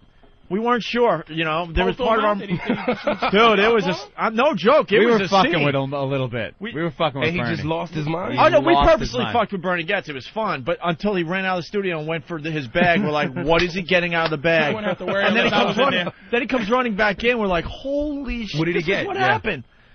To this day, we don't Yeah, know. we don't know what he was I think going something, for. I think something switch went off in his head, like I'm going to get my gun, and then realized, wait, I can't carry a gun around anymore. I think the switch went off in his head, like I'm Apparently, getting the gun. He's really got OCD bad, and he set up like CDs and things all in Oh, order. that's And hilarious. Opie took one and switched it with some piece of garbage one, but made like he broke it. Yeah. Opie just went wham, and he goes, "You motherfucker!" Yeah. And like ran out, motherfucker! I'm never coming back to this Yeah. fucking show again. And he ran out to get something. We're like, here it comes. Boom! You don't look so bad. And he You would know, came in and remember shot that me. line? Oh yeah. Opie, don't you ever do that again. Right. Boom! He had a sharpened Now, I'll shoot screwdriver. another nigga sitting here if you break my shit again, He had a Opie. sharpened screwdriver. I saw it. You know, looking at this room right now, I would have had 2 chances to get away. Oh, man. Oh, Fucking man. Bernie, man. You don't fuck with that guy. I'll break another one. You ready, Harry? You ready to die? Oh, my God. I guess And he'd have gotten off again. Well, they were threatening. I guess we should tell Aries we like to break things on this show. It's fun. Hey, man. I wish I was here for Like that. Voss That has shit sounds Voss has hilarious. a invite from President No, Bush. not an invite. It's a, What is it? Let me see it again. You're not going to see it. It's your wedding Let me see it invitation. from here. He sent an invitation to the president. Oh, No give me the one's gonna- fucking thing. Oh, shit. Don't break What? it. I'm telling Wait, you. what happened? What happened? They took it out of They his took it out bag. of my bag. Oh, jeez, did someone Don't fucking rifle break it. through I'm your telling you. place? Don't there? break it. Is that I'm it? telling you. Why is it already a little askew? Let me see that. Give me the fucking thing. Fucking hilarious. Look at you. Oh, shit. Oh, my God. Oh, you didn't, I you wasn't looking up. That motherfucker. scared the shit out of me. Holy shit. I wasn't even looking up, man. Holy Oh, shit. I didn't realize this. That's real glass, you Fucking idiot. you broke him. You know how you think Aries pissed off at the last guy? You just cut his face, you dummy. Poe's like conflict. Did I'm anything? good. I'm good. I'm good. All right, you're not cut? No, I just. It You're not going to turn around back in your car. No, All right. not with him here. Was that actually the fucking... No, It was glass, but Oh, he didn't you hurt. son of a Was he bitch. really I switched it. Yeah, he broke the frame. Yeah, but I didn't realize it was glass. Holy shit. Oh, you fucking... Look at you. Now you're a mess. Shit out of me. It's flying glass all Put over. me in the chin. Huh? Oh, my I God. know. I felt one on the cheek. Did I get you, Oh, Aries? that was nice and No, yeah, but I'm good, man. I'm Lunatic. good. A I'm good. fucking $500 frame. I really... Yeah. I got a few cuts. You in got my some hand. shrapnel? Oh, man. Man, I thought he really did it. That was He I did thought- break it. What do you... That was glass. That was really No, worth it. here it is. Oh. Break What's that that one? Oh, that's the real one. Wow. Wait, you still didn't know that I broke a fake one? How stupid can you be? You were staring at it. How stupid can you... Your Voss. fucking inches on. They put it in real glass.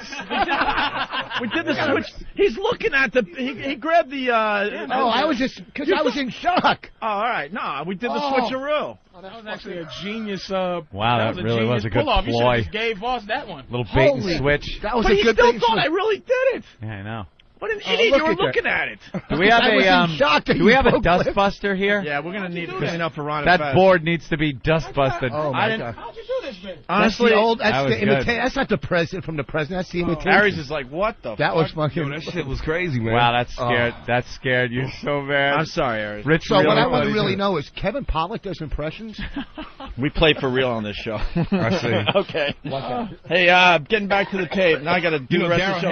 Daryl Hammond and I have the same manager, and I know for a fact that Daryl doesn't do that. Right. Like this, he refuses to do. In the right context, it's fine and it's fun and it's part of the show. But when you're, like a seal with a fish being held up in front of it, you don't want to do that, man. Yeah. And we're running out of show, so I want to give Aries Spears some more time here. We got just like a minute left in this tape from what happened down there in Miami. Tell you something. Don't threaten anybody here, pal. I'll whip your ass in this studio. Get security right now. It's not a racist issue. Let's not get violent here. It's not a question of getting violent. You trashed me verbally on the radio. You came in here, you had an opportunity to sell tickets for your show, and you did squat. And that's why you got how you hide behind your mic and you talk real talk. Nobody's hiding in here. No one threatened you. Not one person threatened you, dude. See me on the streets and talk to me that way. I'll walk out in the street right now and talk to you. Get your fat ass whooped. Then get up and do it. Sure he will. God, it's embarrassing to listen to this guy. I'll go right now. Then go. I'll twist you into a pretzel, buddy. How was the show? Get your fat ass whooped. Well, maybe so. I don't give a crap. I'm not here to fight. Hey, do the clumps before you go, buddy. What they say? At that point, they knew. He said it on my way out as I was walking. That's what I mean. Yeah, it was. He knew that he was well protected, so I was going to get that last All shot. right, look, I might come off as a bad guy, but that was kind of funny. No, listen. That was kind of funny. People laughed at it, man. What did he say? It was a clumps before you leave. That was so smarmy. That was so. Because right when I walked past him, he kind of gave me that over the shoulder. He threw the clumps. Yeah. Just as I was walking. All right, we're running out. Clumps before you go, buddy. Yeah, you egging me on. You'd love me to punch Do something. Hit somebody. Do the clumps. Sue your ass quick. Yeah, you. Let me bring a Jew into this. Come in here, trashing people. Get out of here. He's bad, man. Hard to defeat him when they like That's Access Hollywood tonight. See? He's not that big. Oh, he's already creaming. Access Hollywood. Get him out of the building. That guy.